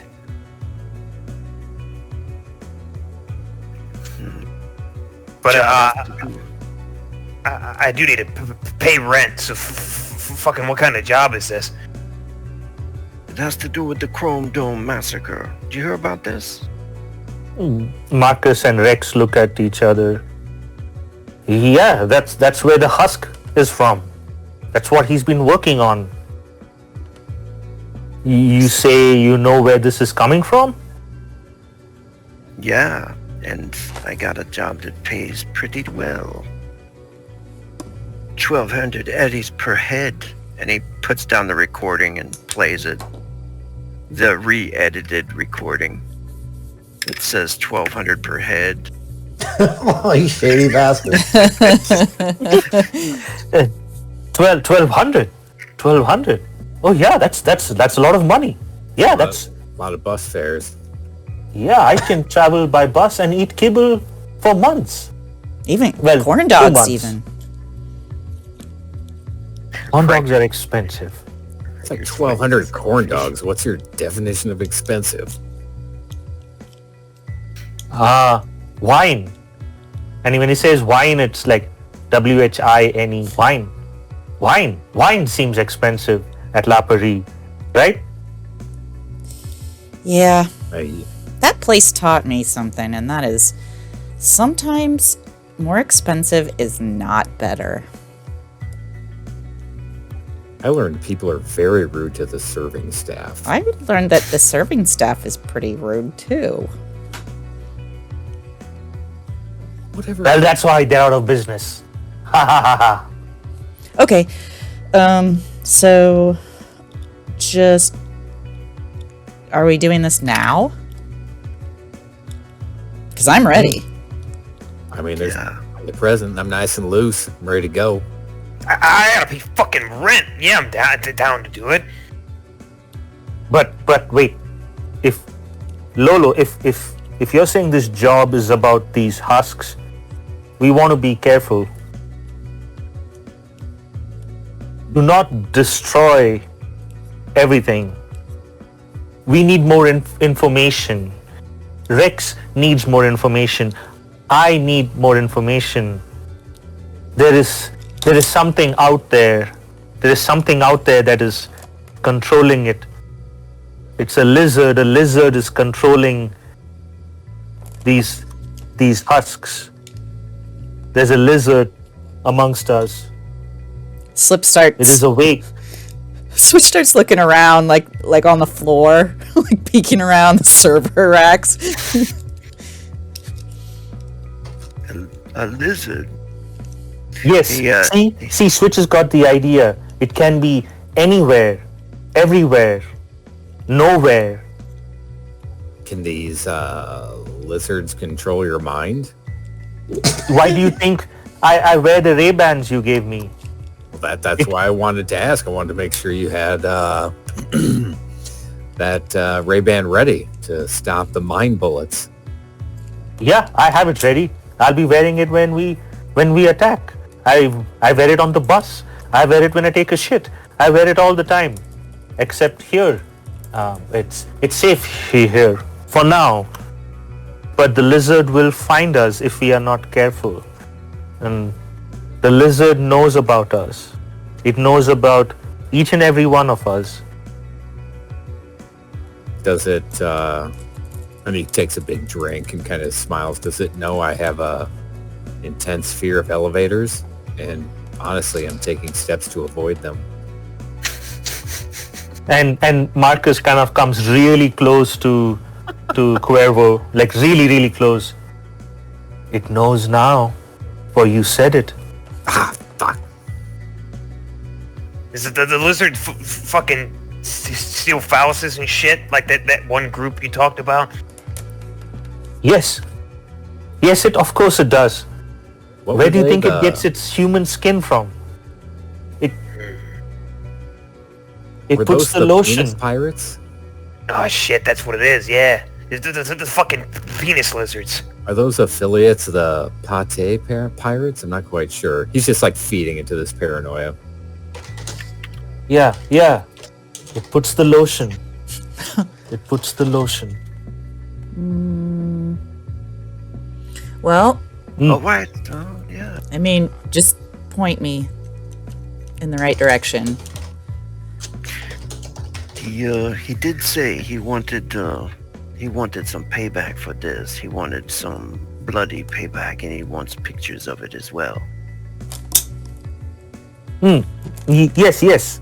We can get all of it. But we want things intact first. We need to find the truth. It is no longer out there. The truth is going to be here soon. It is going to be revealed. And now Marcus, like, he like that smile on his face becomes a little like maniacal as he's like keeps repeating truth. And he kind of walks around, he puts his jacket and he's like gathering his things and he's like mumbling to himself. He's almost off the deep end. Yeah, and Lolo knows, like, he's always been, a little extravagant and stuff, but his human perception roll was so low that he's like, he's just taking it in and taking it at face value. He's like, all right, well, you gotta do what you gotta do, but let's just make sure we make it bloody. Yes, we'll make it bloody. We will shine a spotlight on all that blood. And the lizard will reveal itself. It'll flick its tongue and it will squint its eyes. It'll shed its skin. It will not be allowed to remake itself. It will not be allowed to remake itself. It will not be allowed to remake itself.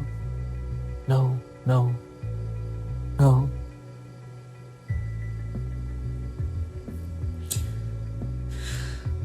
fucking voodoo magic, man.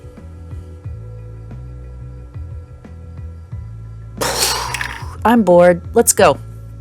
My buzz is starting to end, so let's get this done so we can go back to the GD.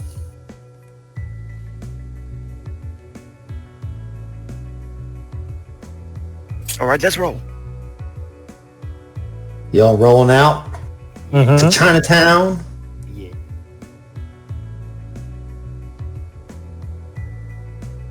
As you guys all leave. For some lizard takeout, bro.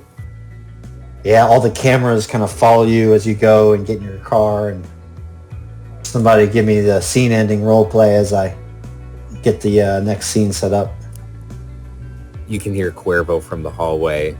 Hey, did you guys know I'm huge in Chinatown? Huh? They are smaller, generally. Switch is like the last one out of the room, and she just points, 2 fingers at her own eyes, and then she points them at the eye of the server, like I'm watching you.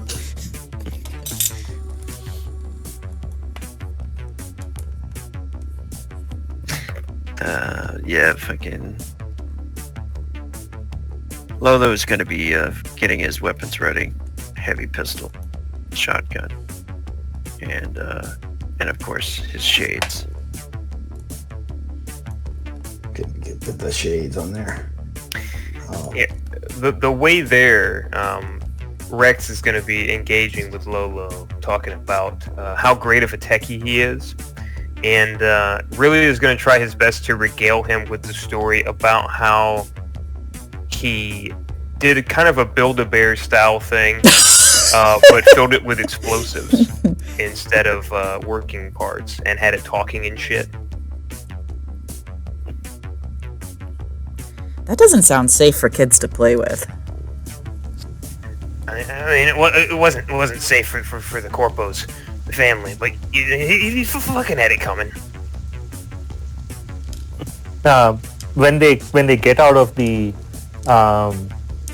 Marcus is the first one out, and as you guys come out of the warehouse, you see the trunk of the car closing, and what looks like a figure getting into the the trunk of your car and closing the lid.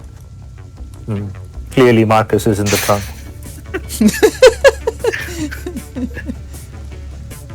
Crazy.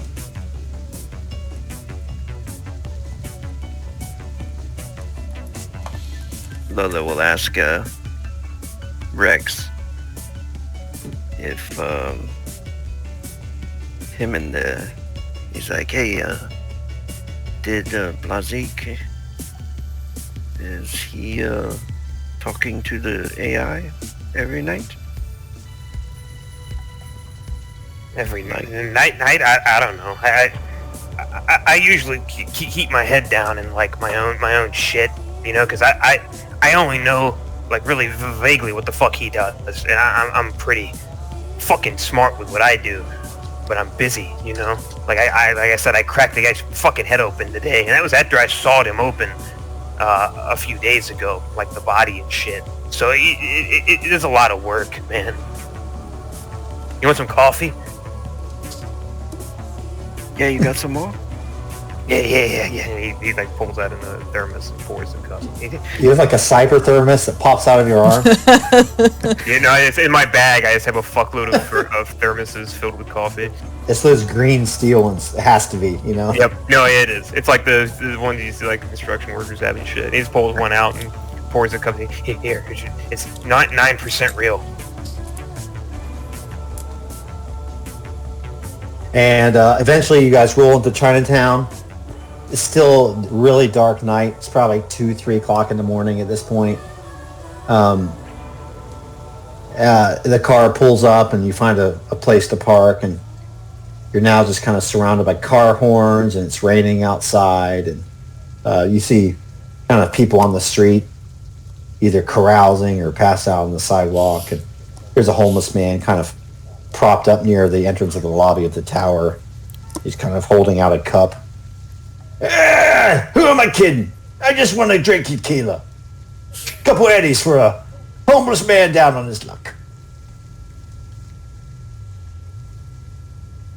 Switch will toss him a couple of eddies. 2 eddies. Oh, you shouldn't do that. It's bad for his health. Thanks, Blondie. I'll pour some out on the curb for you, dear. Oh, that'll just waste it. Yeah. Very well.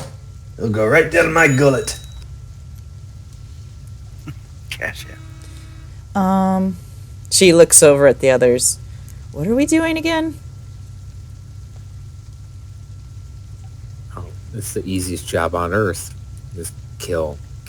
Like, she points to the building. In there?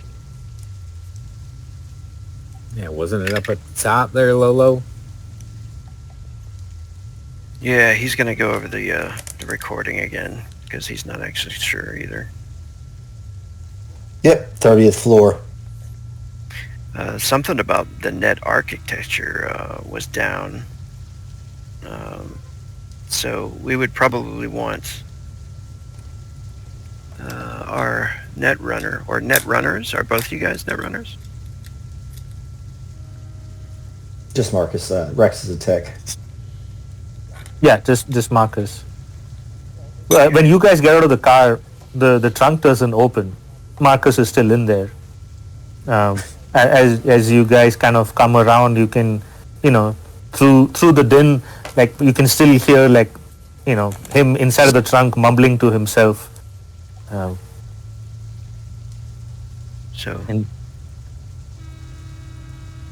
eventually, the trunk pops open and Marcus looks up, dazed at the sky, and then he realizes he's looking up at the sky, and then immediately puts his head down and then tries to get out of the trunk awkwardly without looking up, and eventually he just plops down into a puddle of liquid.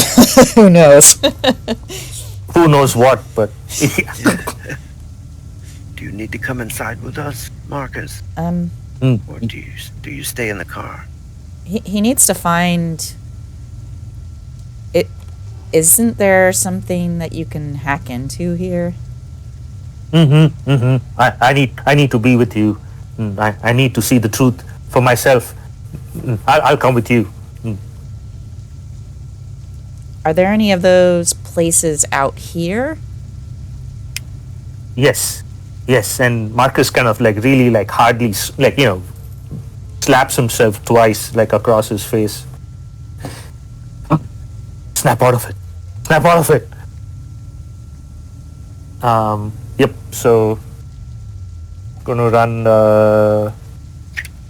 you said 30th floor, right? So you'll say we need to go up a little closer, and then I can see if there are any access points. What is there a building close by that goes up that high? No. Remember I said all the buildings around there are kind of lower. Okay. At least in Chinatown. Like in the picture here, you can see the downtown areas, skyscrapers and stuff. But in Chinatown, This is one of the bigger buildings. It's an old building. It looks like it's been business after business, and one business just partially takes down the sign on another one. Sometimes they just put their sign right over top of it. So we could walk in basically. No. Yeah.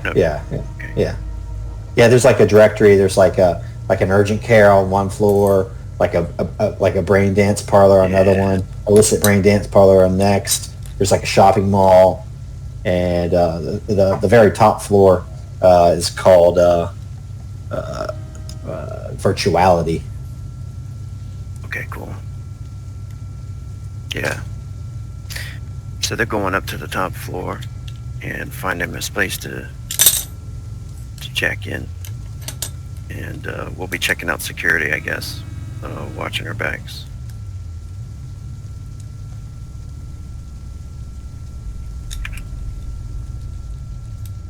Seeing what kind of armed henchmen they have here. So you walk into the lobby, and it's basically just kind of a rundown building. There's attendants there. There's a little coffee cafe in the bottom floor. Just looks like business as usual. Of course, it'd be super dark outside. You're not going to see the light coming in. Everybody seems to be moaning their own business. There's elevators, there's stairs, there's lots of ways to get up to the 30th floor if that's what you want to do, but the floor is yours. Damn, somebody needs to clean up around here. This place looks like shit. He whispers. Yeah, Switch is walking around and you hear squelch, squelch, squelch from something sticky. Is there a fat guy jacking off in the corner? No, that's my shoes. And she like lifts one up, looks at the sole. I have no idea what that is. Yeah, the lobby manager kind of comes up to you. Her name's Wanda. She's a short lady with blonde hair and green eyes. Okay, can I help you? It's after hours. I can direct you to the 6th floor. There's a nice bar there. I can't say the cocktails are good, but the beer drinks. Okay. I take it that the 6th floor is up. Yes, it is, ma'am. You're on floor 1.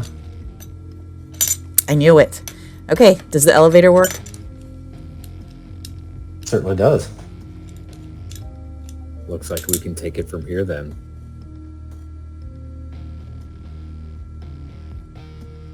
Thanks a lot, lady. Heads toward the elevator.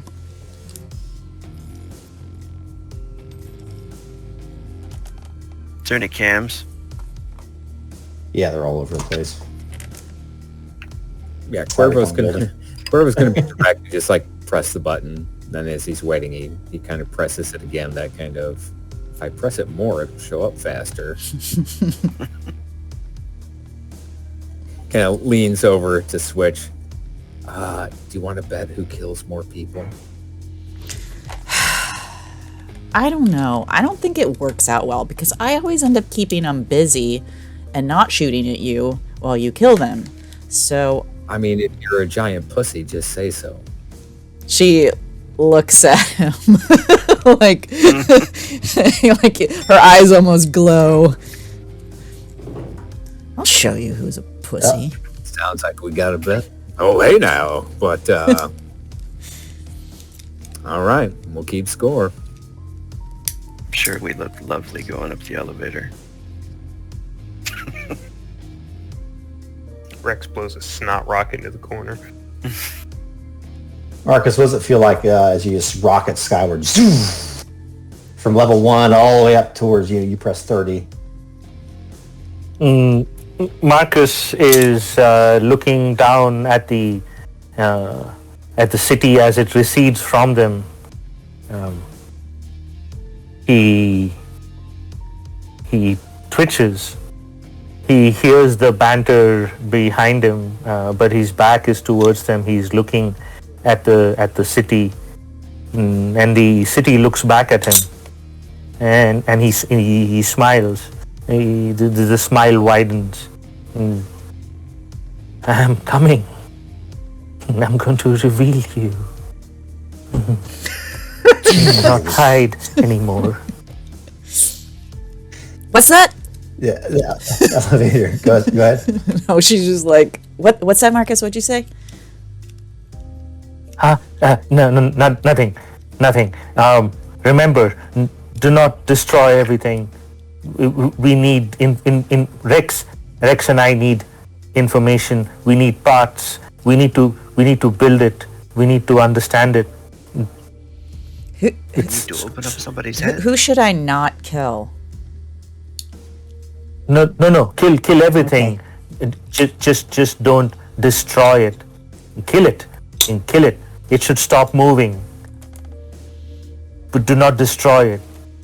No, you shouldn't kill anything for him. Yeah, don't kill anything. Listen to him, Switch. But then you'd win the... Hey.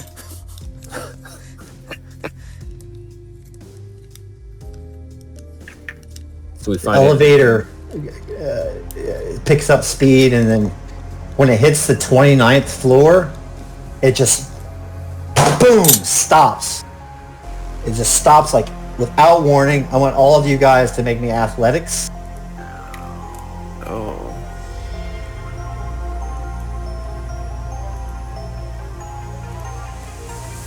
Oh my gosh, bad roll. Just the But I have okay. the anti-fumble thing, Oh, I was just gonna say that. Yeah, that's so it. I get to re-roll. It's a 15 is the difficulty. Okay. My roll. Rex Did stays mine- on his feet. Marcus mine- falls There we down. go. That's better. I start to stumble, but Lolo. then catch myself. Yeah, yours rolled right. Lolo falls down. Switch doesn't fall down. Cuervo does. So Rex and Switch are the only one that stay on their feet as this thing just stalls on the 29th floor, and like the door is just shut. The fuck is wrong with you guys? Fuck. I don't think this is the 30th floor. She. Yeah, you can see it says 29. Yeah, on it there. just took her a minute. Hey, Marcus, you want to do something about this? Yes. I'm going to find you. And Marcus is going to look for access points. Okay. Interface. Is there Wow. Ooh, no, nothing. You No, don't wait, see I'm- anything. Yep. Yeah. is there an emergency yeah. exit? I have my bag of tools. The door's closed. Yeah, there's not. Marcus, you can see, or you can pick up 3 access points up on the 30th floor. There's nothing within 6 meters though. Nothing you can get to. You got a crowbar? And she looks at Rex. Yeah, Rex can do security and all that stuff to like get the doors open and Yeah. do whatever he needs. Let me get the fucking careful. Look out! And he's just like pushing past everybody. He's just gonna try to get the door open from a more manual side of things using some tools in his bag. Yeah, if he needs a little muscle, like if we're actually wedging it open, Switch will assist. You can do electronics/security. Let's try that. You guys have luck too. Remember, every session. Let me see what I got here. Tech.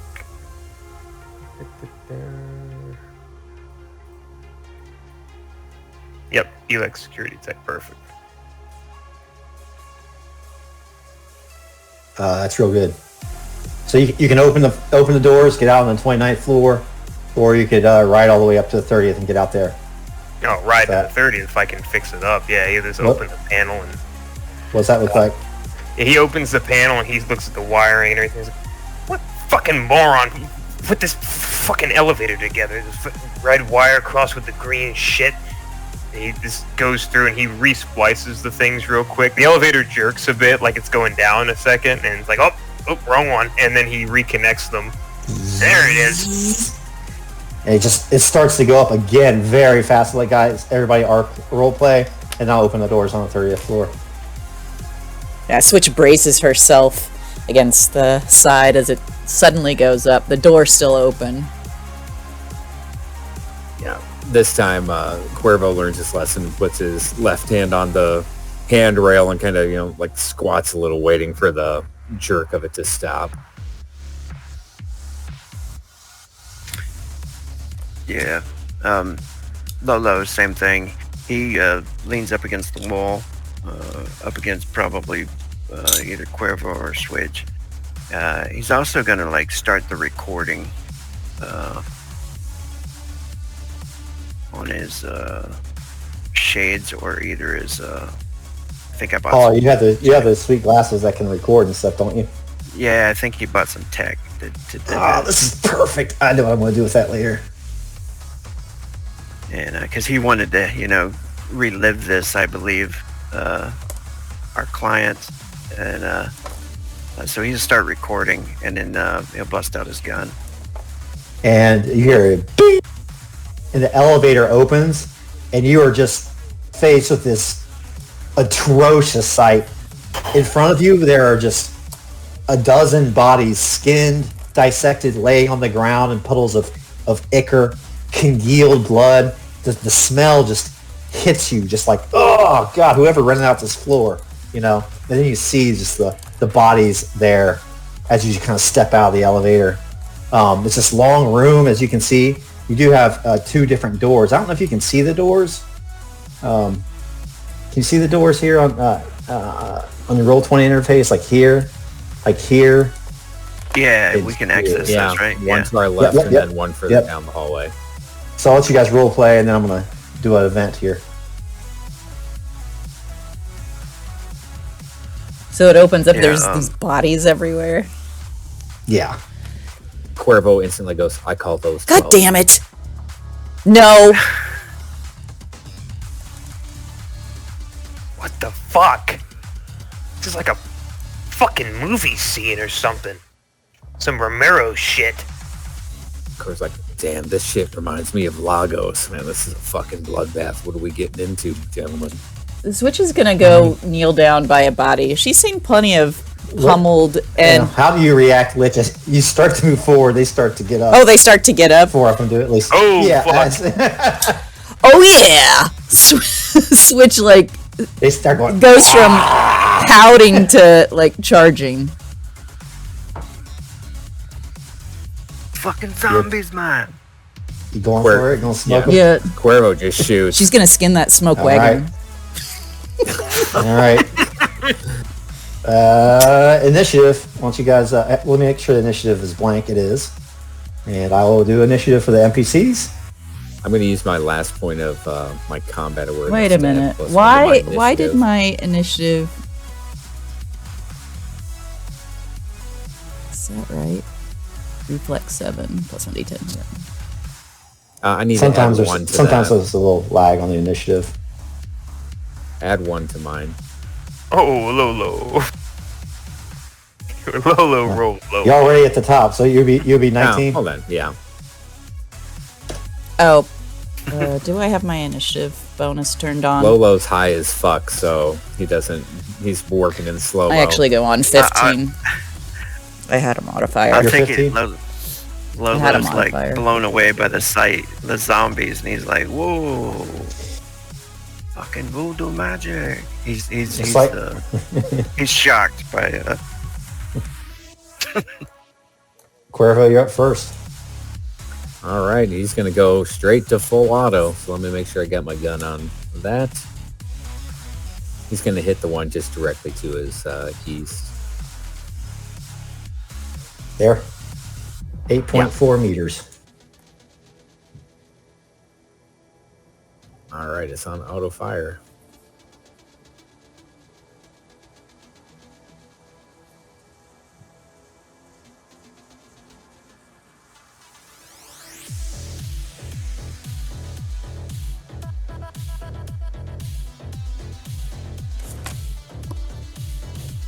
What's your roll? Oh, I was going off I'm going to the sheet. I forgot it wasn't on the bar up top.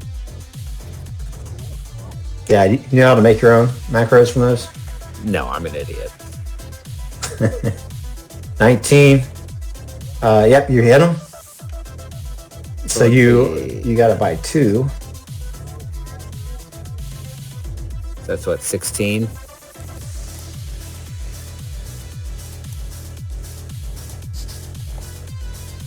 Yep.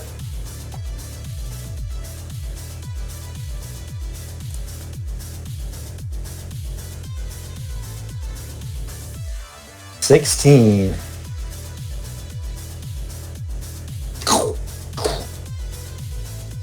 What does it look as you almost like just completely destroy that one? As Switch is leaning down to the closest one, he's kind of pulling an Overwatch, and he sees him starting to get up, and he sees the first one closest to him just kind of like this undead, unnatural standing, and he just snaps his gun up and just depresses the trigger, putting 10 rounds into this bloody female.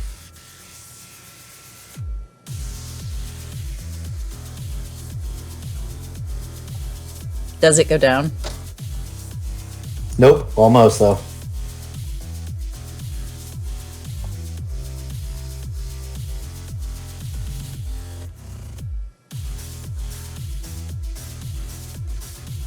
Who's up next? Marcus or Switch? I forget the penalty for seriously wounded.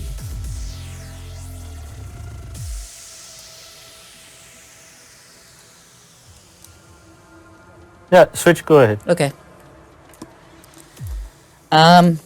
She kind of looks over her shoulder at Cuervo and gives a tight grin, and she pulls out her SMG and she fires at the same one he did.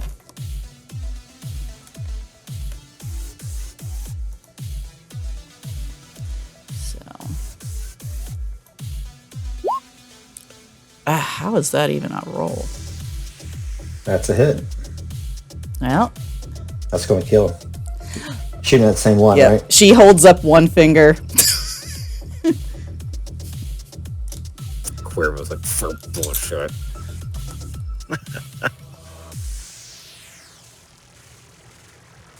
Marcus, you're up.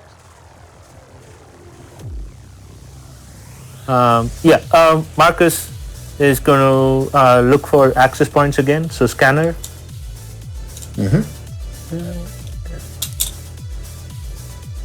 That's pretty good. That's real good. You actually see all three of them. There's one in the room north of you, up here. There's one down here south of you. And there's one right there. Let me just un-GM them. Right there. And the last one is right there. Wait, 1 minute. The blue one I see, which is a computer. Okay. Yep. And where are the other ones? One is just north of you, in the room north, and one This is one, down here. which I just pinged. Yeah, to the north, and one's to the south. Okay, so the north one is below this closest. door. Yeah, I see it now. Both those doors are closed. Yep. And so the north one is the closest, right? 6 meters. Yeah. Okay. No, it's not the closest. It's in that room, but it's on the other side of the building. Closest one's probably this one here. This one, which I'm pinging right now. This one. Oh, the big blue one. Yep. Ah, fuck.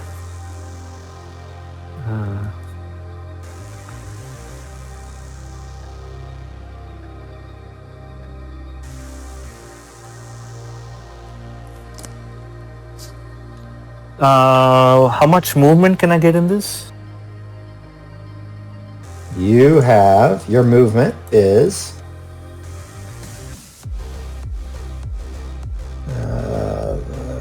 7. So you can move 14 meters.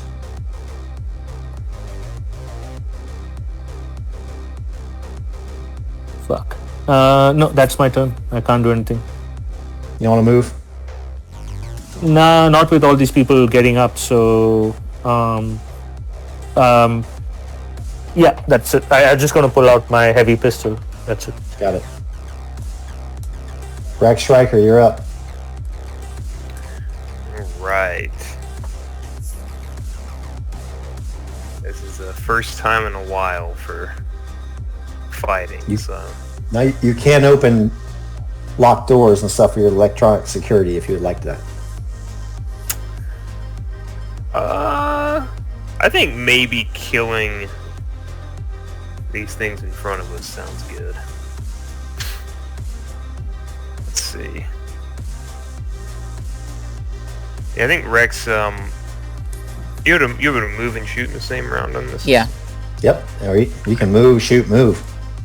Okay. I will do that. So, Switch is a little bit in the way, so Riker's going to come up here with the shotgun out. And I want to take a shot at this guy. We'll call it 12 meters. Sure. Now, how do you do it specifically with the gun? So, let's see here. So, I'm just going to go into your sheet.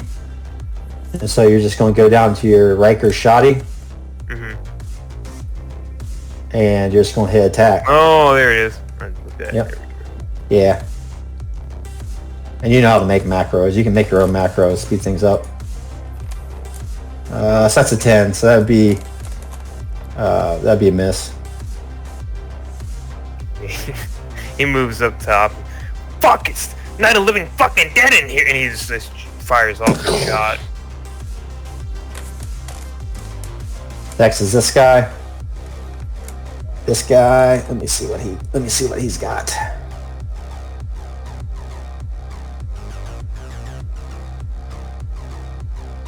Heavy melee. Yeah, he's going to move towards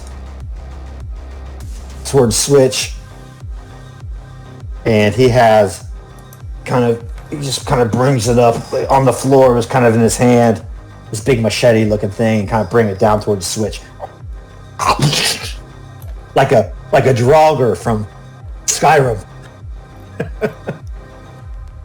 What are those things called? I think they're called Draugrs. Netrunner. Yep. That's right.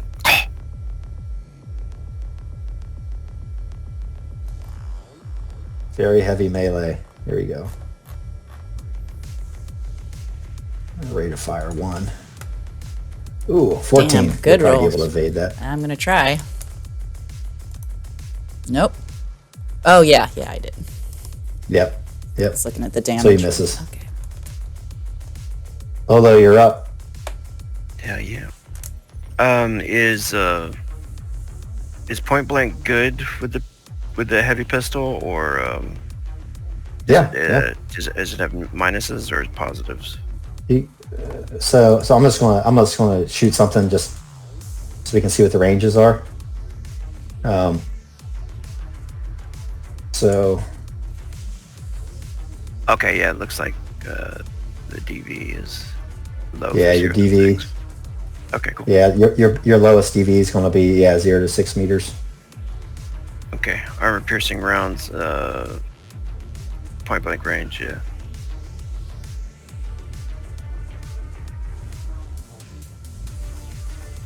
Definitely a hit. 10 Yeah, damage. right. Yeah, the blade's like 2 AR, I think, or armor. Yeah, these guys aren't armored. Okay. Blow off half of his hit points. What does that look like? Yeah, right as he comes up and swings at Switch, Lolo like shakes off the shock of seeing the zombies get up, and he takes one step up and fires into the jaw of the dude, blowing off the side of his jaw. That's it. Biodrome male. I'll move here, and he's going to shoot at Lolo. Oh, is that a heavy pistol? I think I get 2 shots. Yeah, with a you heavy do. pistol. You do. You get rate of fire 2. You're right. Shoot him again.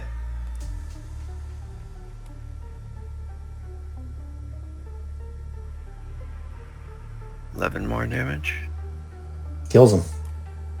Nice. One for Lolo! Switch calls out.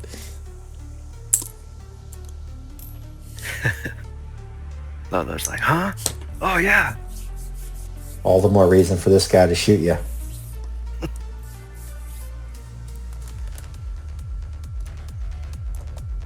Very heavy pistol. Ah! No, miss. Goes wide.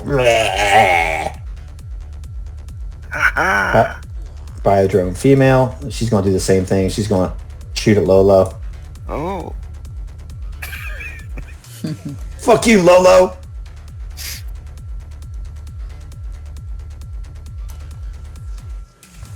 Two? Can't be right. Oh, these guys have a combat numbers. Why? Oh, 2 is I think it's still a miss. Hang on, let me look what their combat number is. Bio info. Combat number 14. So 14 plus 6. That's a 16. 16. Yeah, that would hit.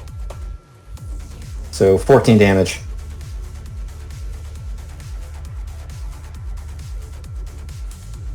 Okay. How does armor work? So how much armor you got? So how that works is you got 11. You got light armor jack. So that means only 3 gets through, and your armor goes down to 10, and so you take 3 damage. So you go down to 42. Not too bad. Okay. And I just do this Cool. manually on my armor, push it down. Yeah, I did. Yeah. Okay, I put you the got it. bubble. I put your bubble at 10, but Oh, okay, cool. let me. I can do it for you on your sheet if you want. So that goes down to 10. There you are. Boom.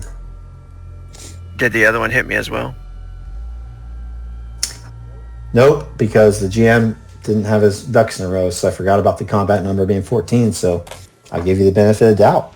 Hey, Cuervo, you're up. I got a movement of 5. I can move 5 hexes in.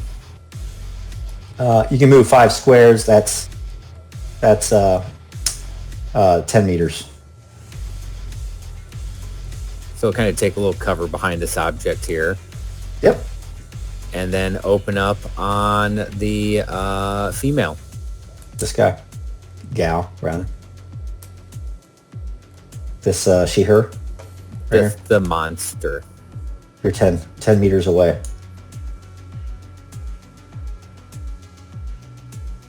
DC 17, 24 hits. Auto fire. Oh, you're on Obliviate. Nah, it's only So that beat the 15. DC Oh, go ahead. 15. Yeah, so it's multiplied by 3 though, right? Yeah. Oh, you rolled shit damage. Yeah, that's why I was saying it's 15. Oh. Not dead, but almost. Switch, you're up. She's going to run over there and engage. She's got a movement of 7, so yeah, she's gonna pull out her rippers to kind of sling the strap of the SMG over her shoulder and go for a melee attack.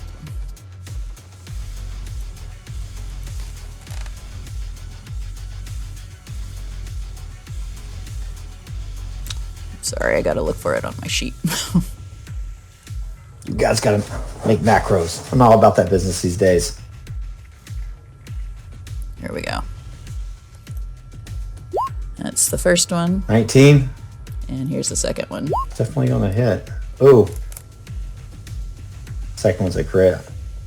So the first one, I might be able to evade that. On D10. That's 18. Not Which, nope, you would hit 7. That would kill it. What does it look like? she, as she slings that rifle over her shoulder and comes forward, the rippers come out of her hand, and she does an aerial leap and comes down hard, just shredding the torso, and then ripping her back from the bottom up until, whatever guts she had left just spill onto the ground, and there's not enough left to keep her going. Blood spray. All up in the guts.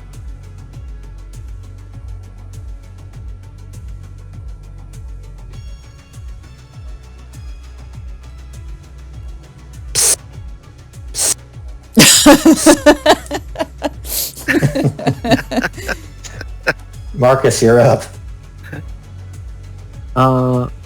Okay. Marcus You is can going probably to move. You could do a all-out move. Yeah. That would get me where. Let's see. 1, 2, 3. It's a good 4, episode 5, title. 6, All up in the 7. guts. 7. That brings me here. Right.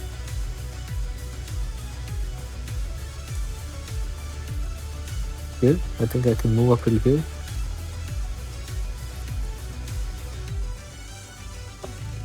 Is that all-out move? You can move twice, so Yeah, what's your that's speed? now 7. So you can move 28 total. So 28 squares. Yeah, 28 meters. 28 meters. You can move twice your move in meters, and then if you do an all-out move, it means you can move twice. So yeah, like to there. Yeah, okay, I'll move there. What to do? Yeah. It's fine. Rex, you're up. We're gonna start moving up. I can get to there and take a shot at the bio drone. We'll call him 15 meters.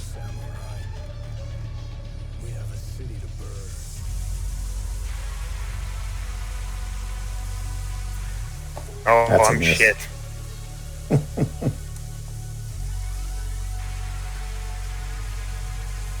That one's gone. Lola, you're up. All right.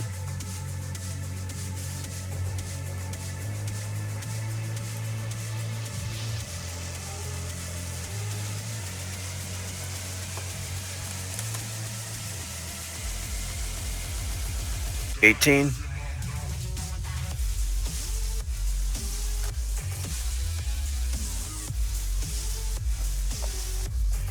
18 meters.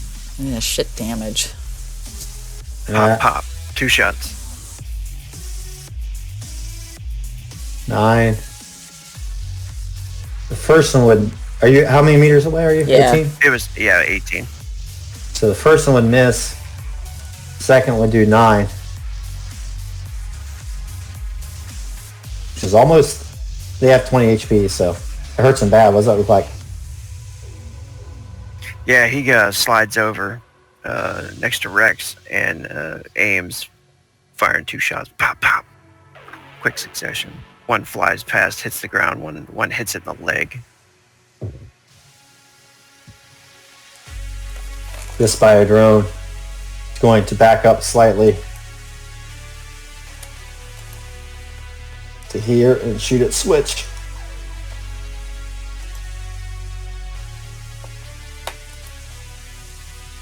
That'd be a 22. Evade.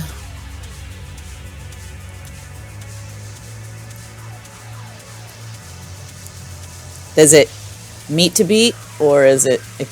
Nope. So that was a close one. I had to have beat you, so you evaded.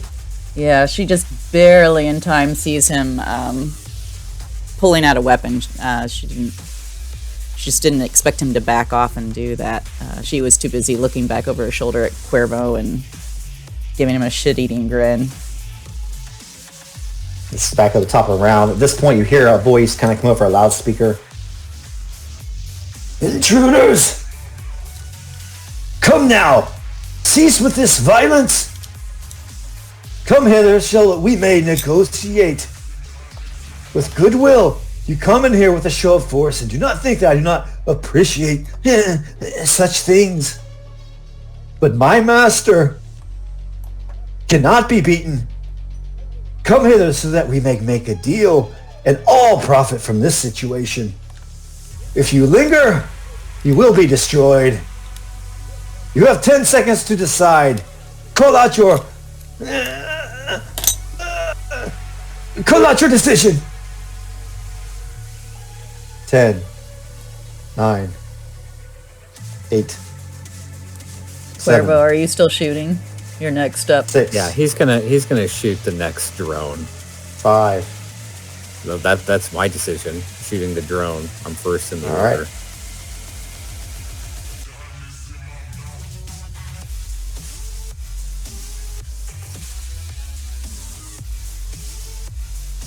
Oh, that's nice. That's going to definitely hit. That's going to kill him.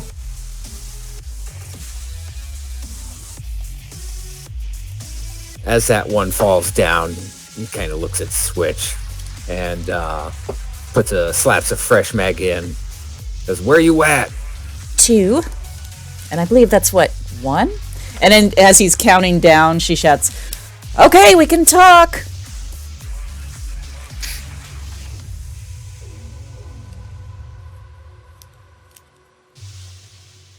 Cuervo kind of walks up and leans into Switch. He goes, "You finishing him off is bullshit."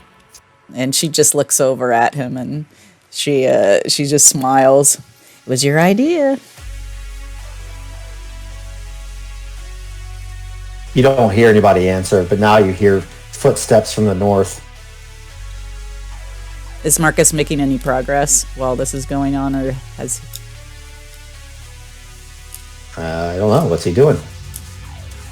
We'll stop the initiative. Okay, if you stop the initiative, I'm gonna get closer and jack in.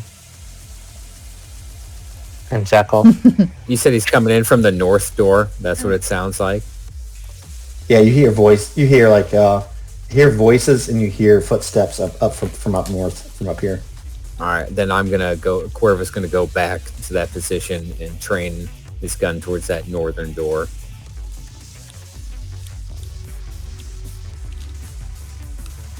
Lolo's looking at his jacket where he's got a bullet hole.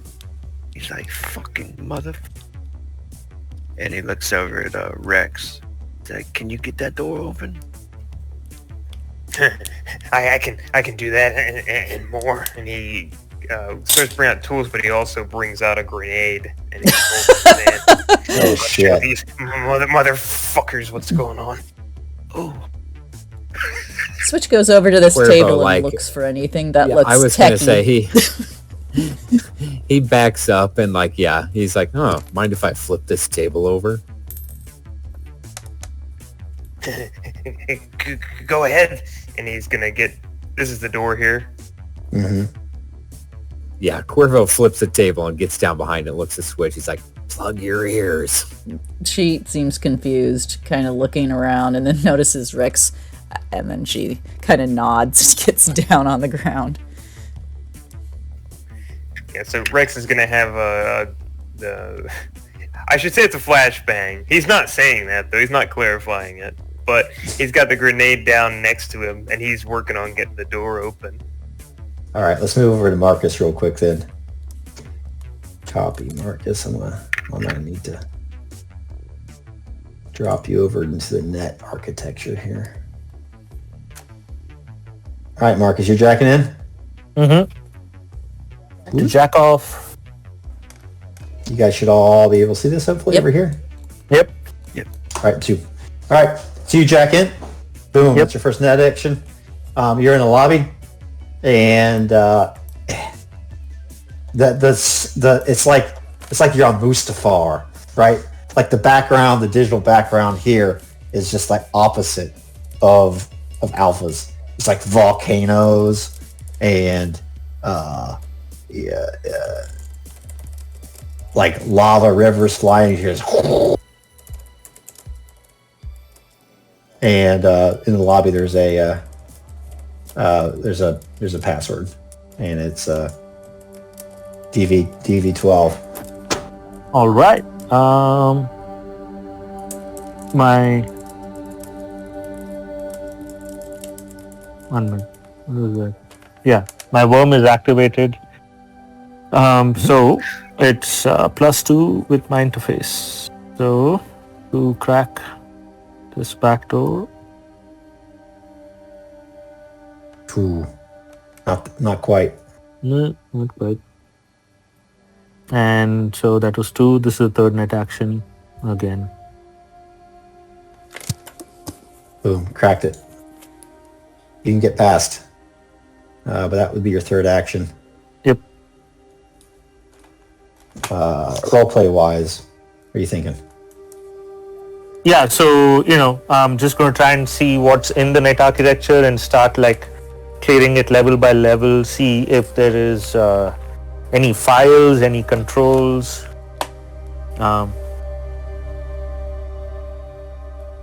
This guy materializes in front of you that you're seeing here, and you haven't faced one in a while. It's a enemy Netrunner, and he just says to you, "What is your name, Netrunner?" My name is inconsequential. You won't be alive to remember it. No. Why harsh words? You come in here with your guns, fighting? Don't you know that what we are trying to achieve is bigger than me? Bigger than any of us? And not bigger than my Flee need now. to reveal the truth. Don't you know you're messing it up? That's why I'm here. That is my intention. I will mess things up. But why? Because I must as much as find the me, truth. you live your digital life. Let them be. We, us things of meat and flesh and water and shit, are nothing compared to them. Go now. Please let me have this, or I will destroy you. Where you stand. Many have tried to destroy me, yet here I stand in front of you. The choice is yours. You can choose to die for a false god of falsehoods, or you can join my side and reveal the truth. Reveal the truth. Your choice. So be it, Netrunner. And we will do back to initiative. Ooh, All right, boys and girls, roll your initiative again. Oh, what the hell? -8. Oh, you just rolled a 1 on the second one. That's a 21. That was a cool interaction, though.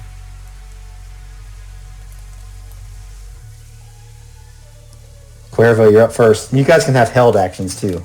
Yeah, he's gonna hold as he's Just like crouched aim at the behind. door or something. Yeah, he's just now that he realizes Riker doesn't actually have a grenade. His fingers are out of his ear, and he's behind the upended table, aiming towards the door, waiting. Switch, you're up. Same Yeah. thing. Low. Yeah, I guess we'll let Riker go first. Riker. Try to get the door open. Electronic security. Let me clarify. I'm trying to get access to the door, not open it just yet. Okay. Yeah, not open it just yet. Get access to open the door. Mm-hmm.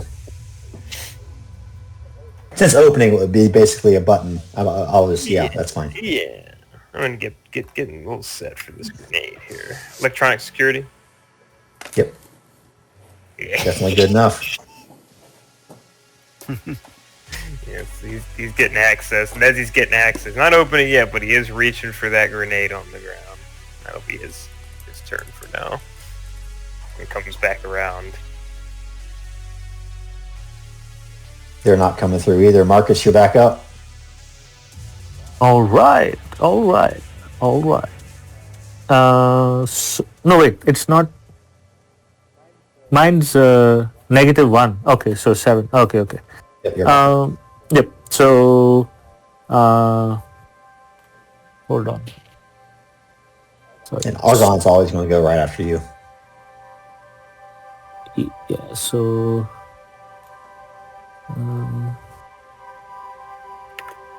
Attack is 1. So it's a interface +1 to attack. Are you going to use sword? Yeah, sword.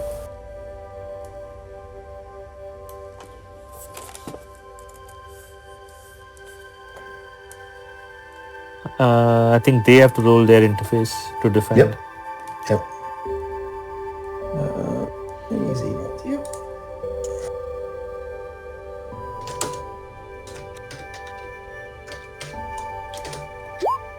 Got him. Oh, nice. That's your damage. 2d6 is the first one.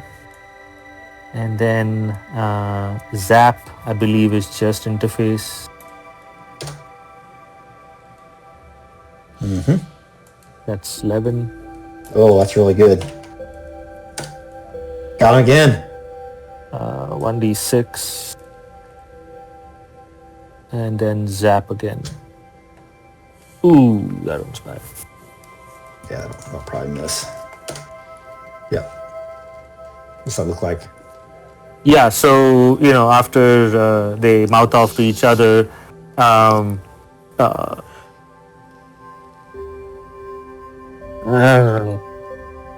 dumbass. Sorry, after they mouth off to each other, Marcus just attacks, pulls out a sword from his back, which looks like a katana, and just slices at Argon, and then kind of pulls out his finger guns and pew-pews at him with the zaps. The first one just disappears as it hits against his shield. His shield was activated. That doesn't do anything. The second one, though, certainly does. What was that? What was the second one? 6. What was the damage for the second one? 5.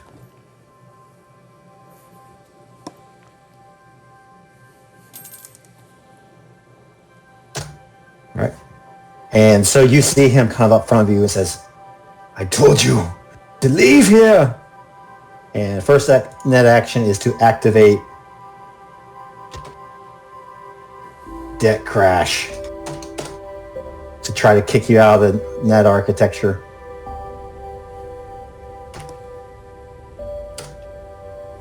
That's 10. Yeah. Oh! He had to beat it. It didn't do anything. What does that look like as he tries to force you out? As he forces out, he kind of does like a force push on me, keeping up with the surroundings. And Marcus just stands there, and there's this like big gale of wind, like a Jedi force push comes towards him, and it just dissipates all around his body, and Marcus stands there unmoved. You were saying?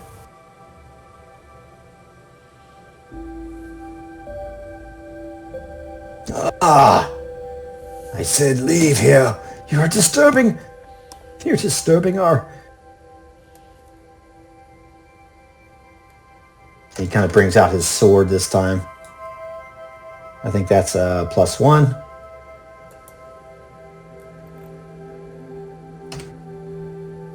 +5, so that's 14. Okay. This is 9.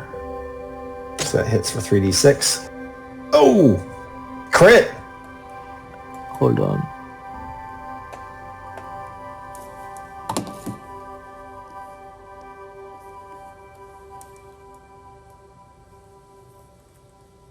Yeah, lowers. So I have my armor on, so it's 10. Cannot crit in the net. What do you mean? I mean that double 6 doesn't give you a crit. Just regular Okay. damage. But if you had armor active, then that would just soak it up. Yep. Yep. So 10. It reduces it by 4. So. Mm-hmm. And now he's just going to try to zap you. 9. Ooh. Which hits. I think, is that just 1d6? Yeah. You take 5 damage to the brain. Okay. That's it. Yep. Marcus learned. So you guys are getting ready to open this door, and Marcus is over here with his virtuality goggles talking to somebody. And you guys are back at the top. My guys are all holding their actions behind the door as well. Cuervo, I guess it's going to go back to Rex, huh? Yep. What are you going to do, Rex? Open door, throw grenade, run. Open the door, I'm going to say just a free action. That's fine. Yeah, he All right. pushes the button and he's just gonna fling the flashbang in there, just wherever. Doesn't need to go very far. It's just right in the door. Just Flashbang grenade. I'm gonna show that to everybody here. Show the players. Anyone hit by that must instead attempt a DV-15 resist torture drugs check. Anyone who fails suffers a damaged eye, damage, blah, blah, blah. For the next minute, do not take bonus damage.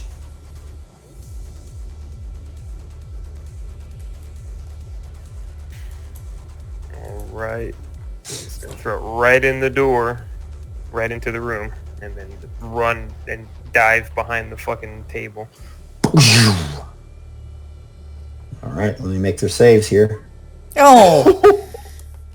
Wow. I'm gonna say it just hits all of them. It's also not fair if their combat number is 14. They don't have to make a DC 15 save. I need to look that up. So I'm wondering if that 14 number doesn't count for like their saves. You know what I'm saying? That doesn't make a lot of sense. Weird. But you critted, so I'm just gonna say it hits them all. So tell me what it looks like, Rex, as they're just... You look in there, and there's like 4 of them in there. And they're all just kind of standing bolt upright. Either cyber optics or just blinded. I'm gonna open this door here for you guys. Let's see here. Opened. I do kind of like Roll20's doors. Those doors are This is good. the first one. This is the first time I ever used it, and we'll see if it works. Now, can you see it? I opened it now. I do see the door open, but I ran from it. Yeah, I did. It worked. I'll move my zombie around so I can see if I can see in there. Oh yeah, that's pretty cool. That is pretty cool, isn't it? And the players can open it too, yeah, and close it. Yeah, players can open it. Yeah, so you saw, Rex, that there were 4 of them in there, and they're all like blinded. Yeah, he gets the door open. Eat shit, you fucks! And he just flings a grenade in there, and then runs and dives into the corner. They're not going this round. Marcus, you're back up. All right. Marcus, being sworded and zapped, looks at Argon. So you really want to do this, then? All right. And Marcus attacks with his elbow. And so interface +2. 12.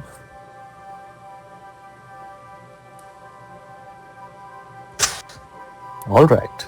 So, keeping up with the surroundings, there is 7 direct enemy brain damage, and unless they're insulated, their cyber deck catches fire along with their clothing, and they must spend a meat action to put themselves out. Oh my gosh. They take no. It's so mean. Until they spend a meat action to put themselves out, they take 2 damage to their HP whenever they end their turn. So that's 7 damage. Yep. Boom. And so you can't see this, but wherever he is in this building, he's just like... I'll let you describe what it looks like. Yeah, so, keeping up with the surroundings of burning volcanoes and, lava flowing around, Marcus looks at Argon and says, you wish to continue down this path of self-destruction. Well, so be it. Know that you were warned. And Marcus raises his hand at him, right? And it's just like it's almost like he's pulling the lava all around him and makes a huge fireball that he just pushes at him out like a Hadouken. And anybody out in meat space just looks at Marcus doing what looks like Tai Chi, waving his hands in air, and then just like doing a Hadouken towards something, again, that's just thin air. All right, you have 2 left. Yep. The next one is Poison Flatline. So, so interface, let's see if this hits. Hadouken!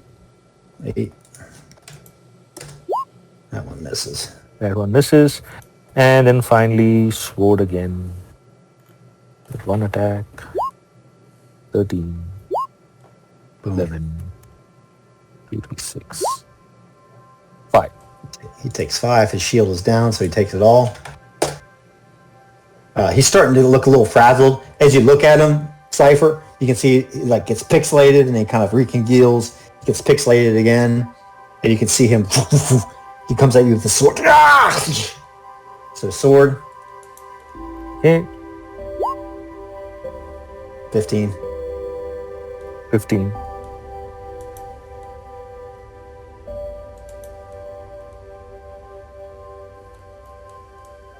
I rolled a 15 as well. Oh, what the heck? Your interface is 6? Mm-hmm. Well, that does not hit you. All right, well, he's going to roll. He has Hellbolt as well. So he's going to do 1 plus 5 is plus 2, so plus 6. 12. The interface 13. All right. And again with the deck crash. Trying to kick you out of the net. 9. Oh, you'll probably beat that. 9. Yep. Nothing. So he's starting to look a little shady, and he's like, "You may best me here, Netrunner, but there will be no victory against my lord." He's kind of like talking in like this, and our anachronistic kind of language, and you see him kind of disappear down to net architecture at this point, and that round's over. And we're back to the soldiers at the top. Realizing that As he's running away, Marcus kind of calls out to him, "Tell your lord, Marcus says hi, and we shall meet soon." Go ahead. realizing that it was a flashbang he threw into the room and not an actual grenade, Cuervo kind of looks to switch. He's just like, "Go, go, go!" And he kind of does a full move up to the door and peeks around to see what he's looking at.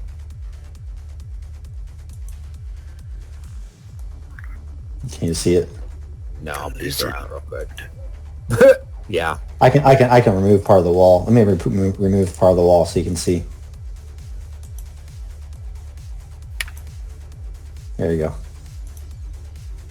Yeah. You see now? Yeah, he sees it now. And he kind of like motions to switch to not to follow him directly. He's like holds up 3 and then points right around the corner. And points further away. Like Switch her up. Okay. She sees him gesturing, but she might kind of process some of it subconsciously, but mostly she just wants to move up and shoot things. So she would probably aim toward this one. Actually, does she see that they have guns? Yeah. They do have guns. She's gonna move right in. And she'll attack this guy with her rippers.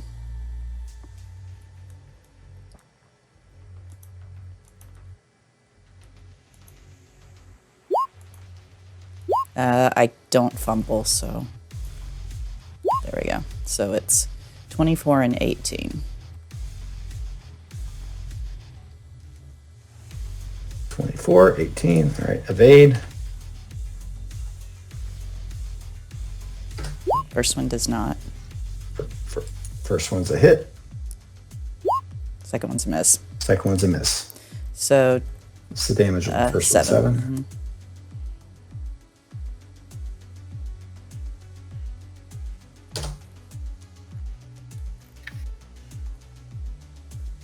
All right, Lolo, you're up. All right. He's gonna come on in as well. Well, actually, what is the movement? Whatever your movement is, times 2 meters. Okay. So 15. normal movement's like usually around like 6 or something like that. I don't know what yours is. I got 7. Yeah, so 14. 14 to there. I don't think he can get a shot, right? Yeah, you can just shoot this guy. Be tougher. All right. All right. Yeah, he'll take 2 shots. Pop, pop.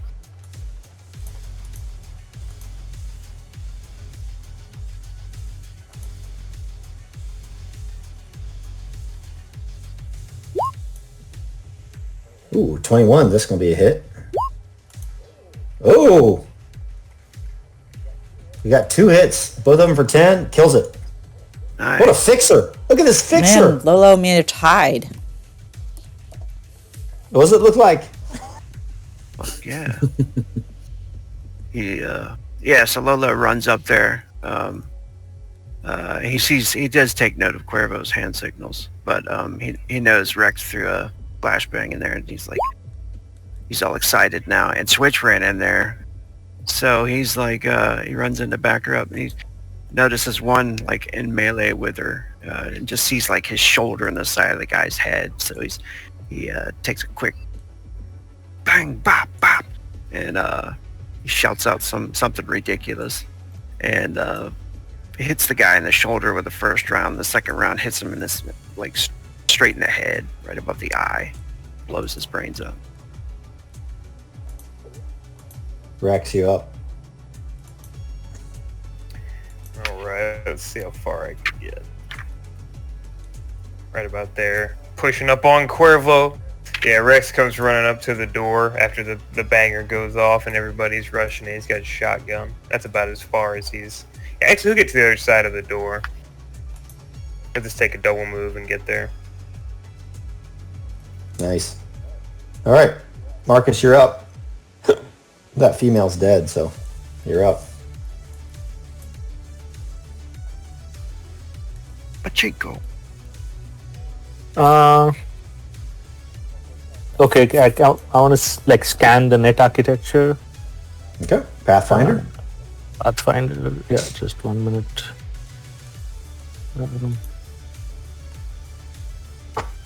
Fuck.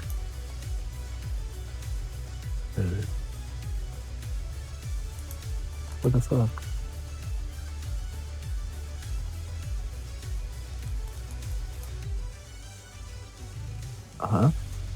Wait, why can't I find my programs? Oh yeah, there it is.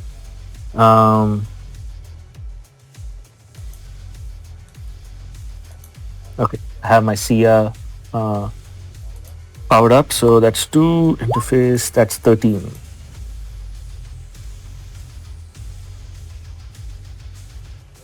That's really good actually. Because you're just that good. Yep, you can see the whole architecture here, and you see the Netrunner has jacked out. It's gone. There's a total of 4 levels. There's a control node to the biodrones right beneath you. Mm-hmm. On the 3rd level, there's a control node to what's called the Biodrones Plus, and there's a file in the basement. And movement is free. Yeah, so I'm going to move there and run my interface to control. That's my second net action. Okay. No, that's not. And good. the DC is 10. Yeah, so this one fails. Yep, you can only attempt to control once per. Yeah, so that's where overall I'm going turn. to. Yeah, that's where I'm going to stop. You have one more net action left if you would like. You could try to control a different node. Yeah, movement is free, right? So I'm going to go here to the Biodrones Plus and run control again. Oh, Eesh. you guys need to start using your luck, man.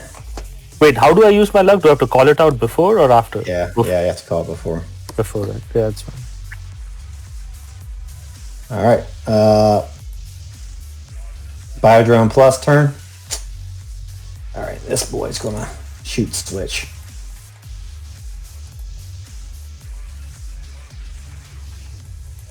Heavy SMG, auto fire.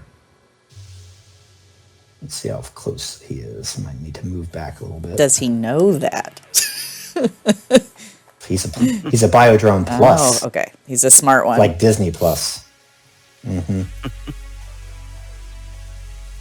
He's got 2 brains. Like Disney Plus. He's gonna move into right to whatever the optimal range. If he could get to it, he would move to the optimal. We'll figure out what it is. And he rolled a 5. That doesn't count. So, yeah. So that's 19. So 19. You're 11.2 away. Yeah, 19 would hit you. Let me. And it succeeds by 2, so it'll be 16 I need damage. to evade. What's up with these critical injuries? These eye and ear injuries, or are they over? Oh yeah, I forgot. He got hit by that, didn't he?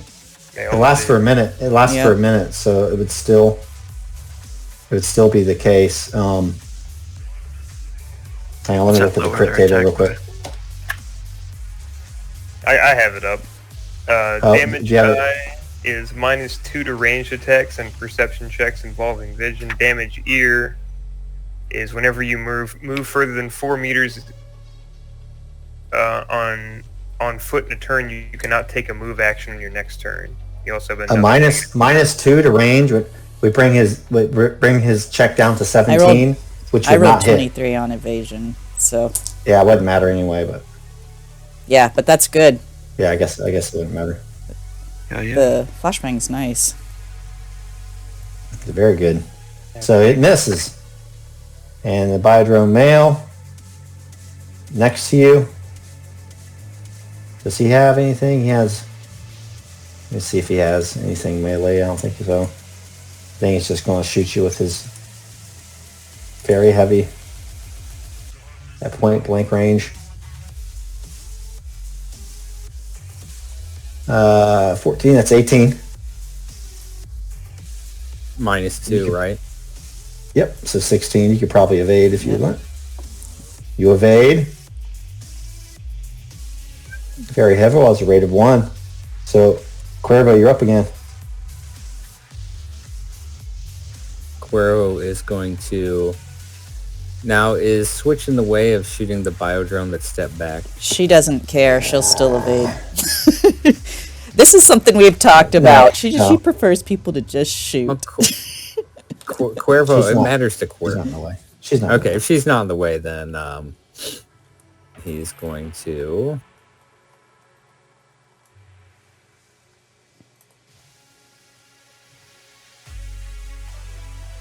He's going to shoot the biodrone and use all 6 of my luck.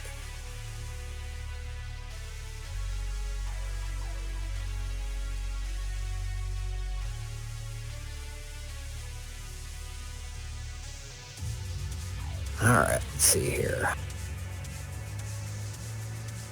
Whoa! LG. Jeez, you just shredded that dude.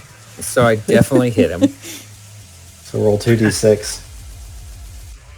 It's probably going to be I have not triple. seen a roll that high. Yeah, 33. yeah. He does have 11 armor. So that would be what, 22? Yes. All but disables him. He only has 3 left. So what does that look like? He just Turned saying, into something looking like Rex. yeah, Just half his face missing. seeing the fatal funnel and Switch is fighting in it, and this drone, he doesn't know how long the flashbang's going to affect him. He just really takes his time lining it up and just perfectly hits it and stitches it upwards, rides the vertical recoil, and it just tears his face apart, in addition to chunks of undead flesh flying off of his upper torso. I like that, riding the vertical recoil. Use that in your games. Butch, are you up again? Yeah. So It's me. back to. I'm just gonna attack this guy again. I won't run up there and Yeah, kill You're Steel. gonna kill him. You're gonna kill him. Just say it. Well, I'm gonna try. My rippers don't always some do point. the most damage. He might evade. That one's a good one. Yeah, we'll see. It's a good one to argue over there. Nope, dead. You can split between them too, by the way, if you're in range. Oh, well, she couldn't tell. I don't think she really would, unless she could tell he was on his last leg. So Yeah. So he's dead. Lolo, you're up. All right.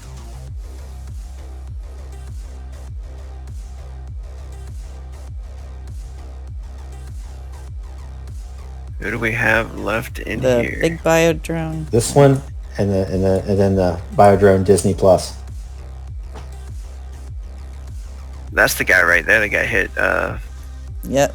Mega, Yep. right? He's hanging on by a thread. Yeah, I'll take 2 shots at him.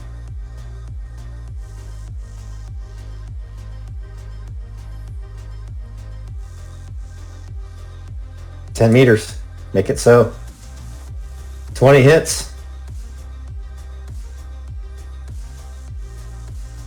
7 damage. Like, that's not going to get through with his armor. And 1 more. So 17 damage.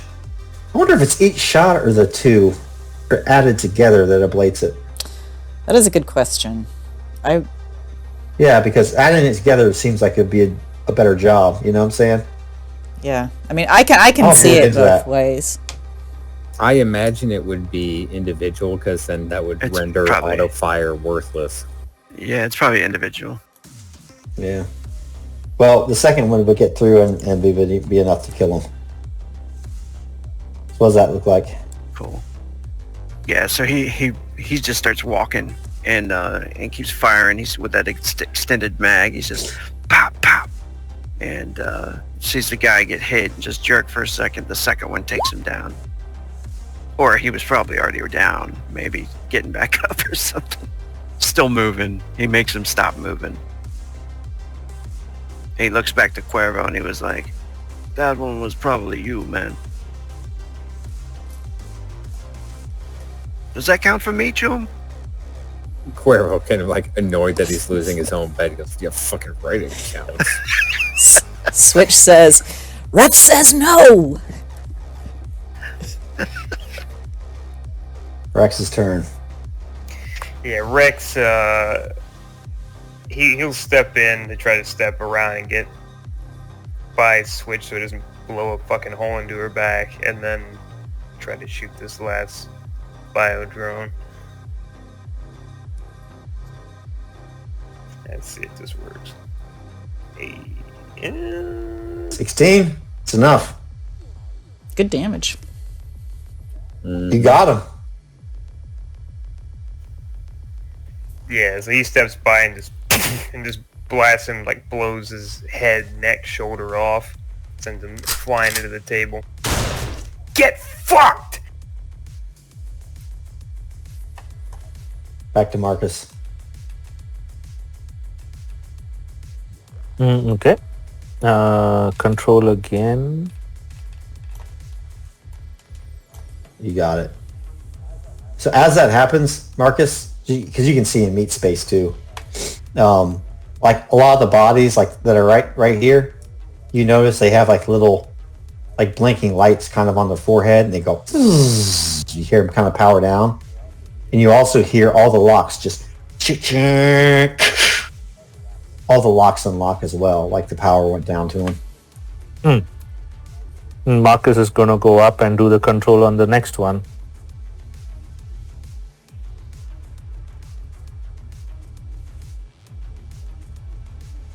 Same thing. Sweet. And then he's gonna go all the way to the bottom and copy the files. File has an ID of 10, or if you can just copy it for free. Oh, let's do ID. I think I have my... Let's see, do I have my... ICU or iSpy or something like that it's called. No, I've taken that out because I don't... Yeah, so that's fine. So I'm going to just roll my... Yep. 11. DC 10. You got it. So you see this, and it is a schematic of what they're doing. And it's also... There's also a bunch of like encryption data on there, like SSID keys and stuff like that. That right now you don't know what it's for, but it looks like all very important stuff. Marcus copies it all to his deck. Well, the truth shall will out. The truth shall will out. And we're out of initiative, so I'll let you jack out if as you want. Yep. And as while these guys are killing all the drones, the rest of the drones almost like that last scene in the second season of Mandalorian. More drones are powering up, but unbeknownst to anybody else, they all just automatically power down. And Marcus kind of takes his goggles off, and it looks like he's in this room alone, and nobody sees it as he does this like victory fist pump in the air, and then looks around and then shakes his head as he realizes nobody saw what he just did. And I just opened all the doors.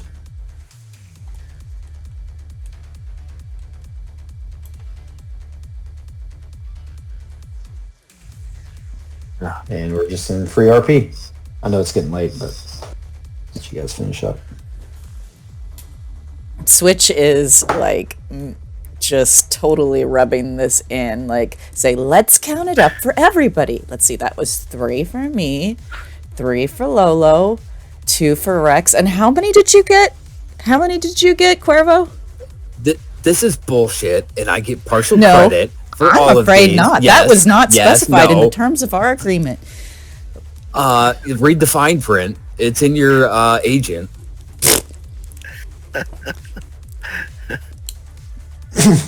He's like pointing it out the dead ones. It's like 0.75, 0.75, 0.75, 0.75. That's 2.5. You have 1/4, 1/4. Well, let's see. I tanked this one and this one and this one, and let's see, 2 in there. So I get 0.75 of all those.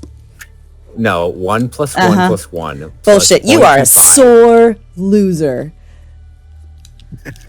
Well, I flashbanged the whole fucking room, so I get full credit for all of them. So I fucking win. I'll go with that. I'll go with that. Rex wins. You have to get. Oh my God. You have to give him a blowjob. What the fuck are you talking about? That's what I was betting on. Hey, look, I think it's been a while.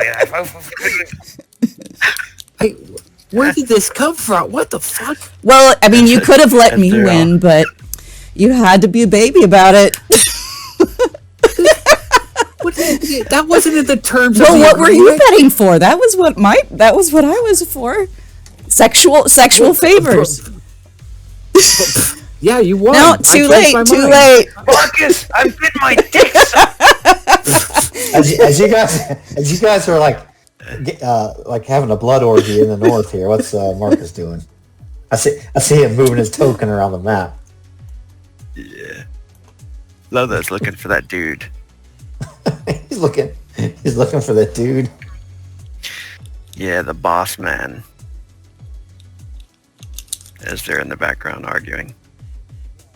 Yeah, Marcus, as soon as he jacks out and realizes that he's alone in the room, he starts he knows they're up there, so there's nothing out there. So he sees this door to the south of him is open, and he walks through it, and he's just looking around, and he kind of, he's in a daze that he has conquered this net architecture, and he's just walking around and taking all this place in, and eventually he comes into this room.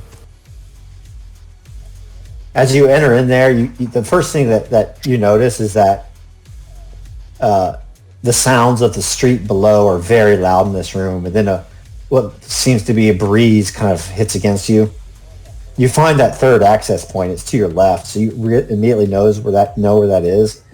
But then, like, running over to the window, you can see a form like down to the street below, at the very bottom of the fire escape, just kind of run across the street and like jump in a car, and you hear it just peel away. I will find you. You can no longer hunt me. You are now hunted. Marcus just kind of screams into the air. Oh, sounds like Marcus is done.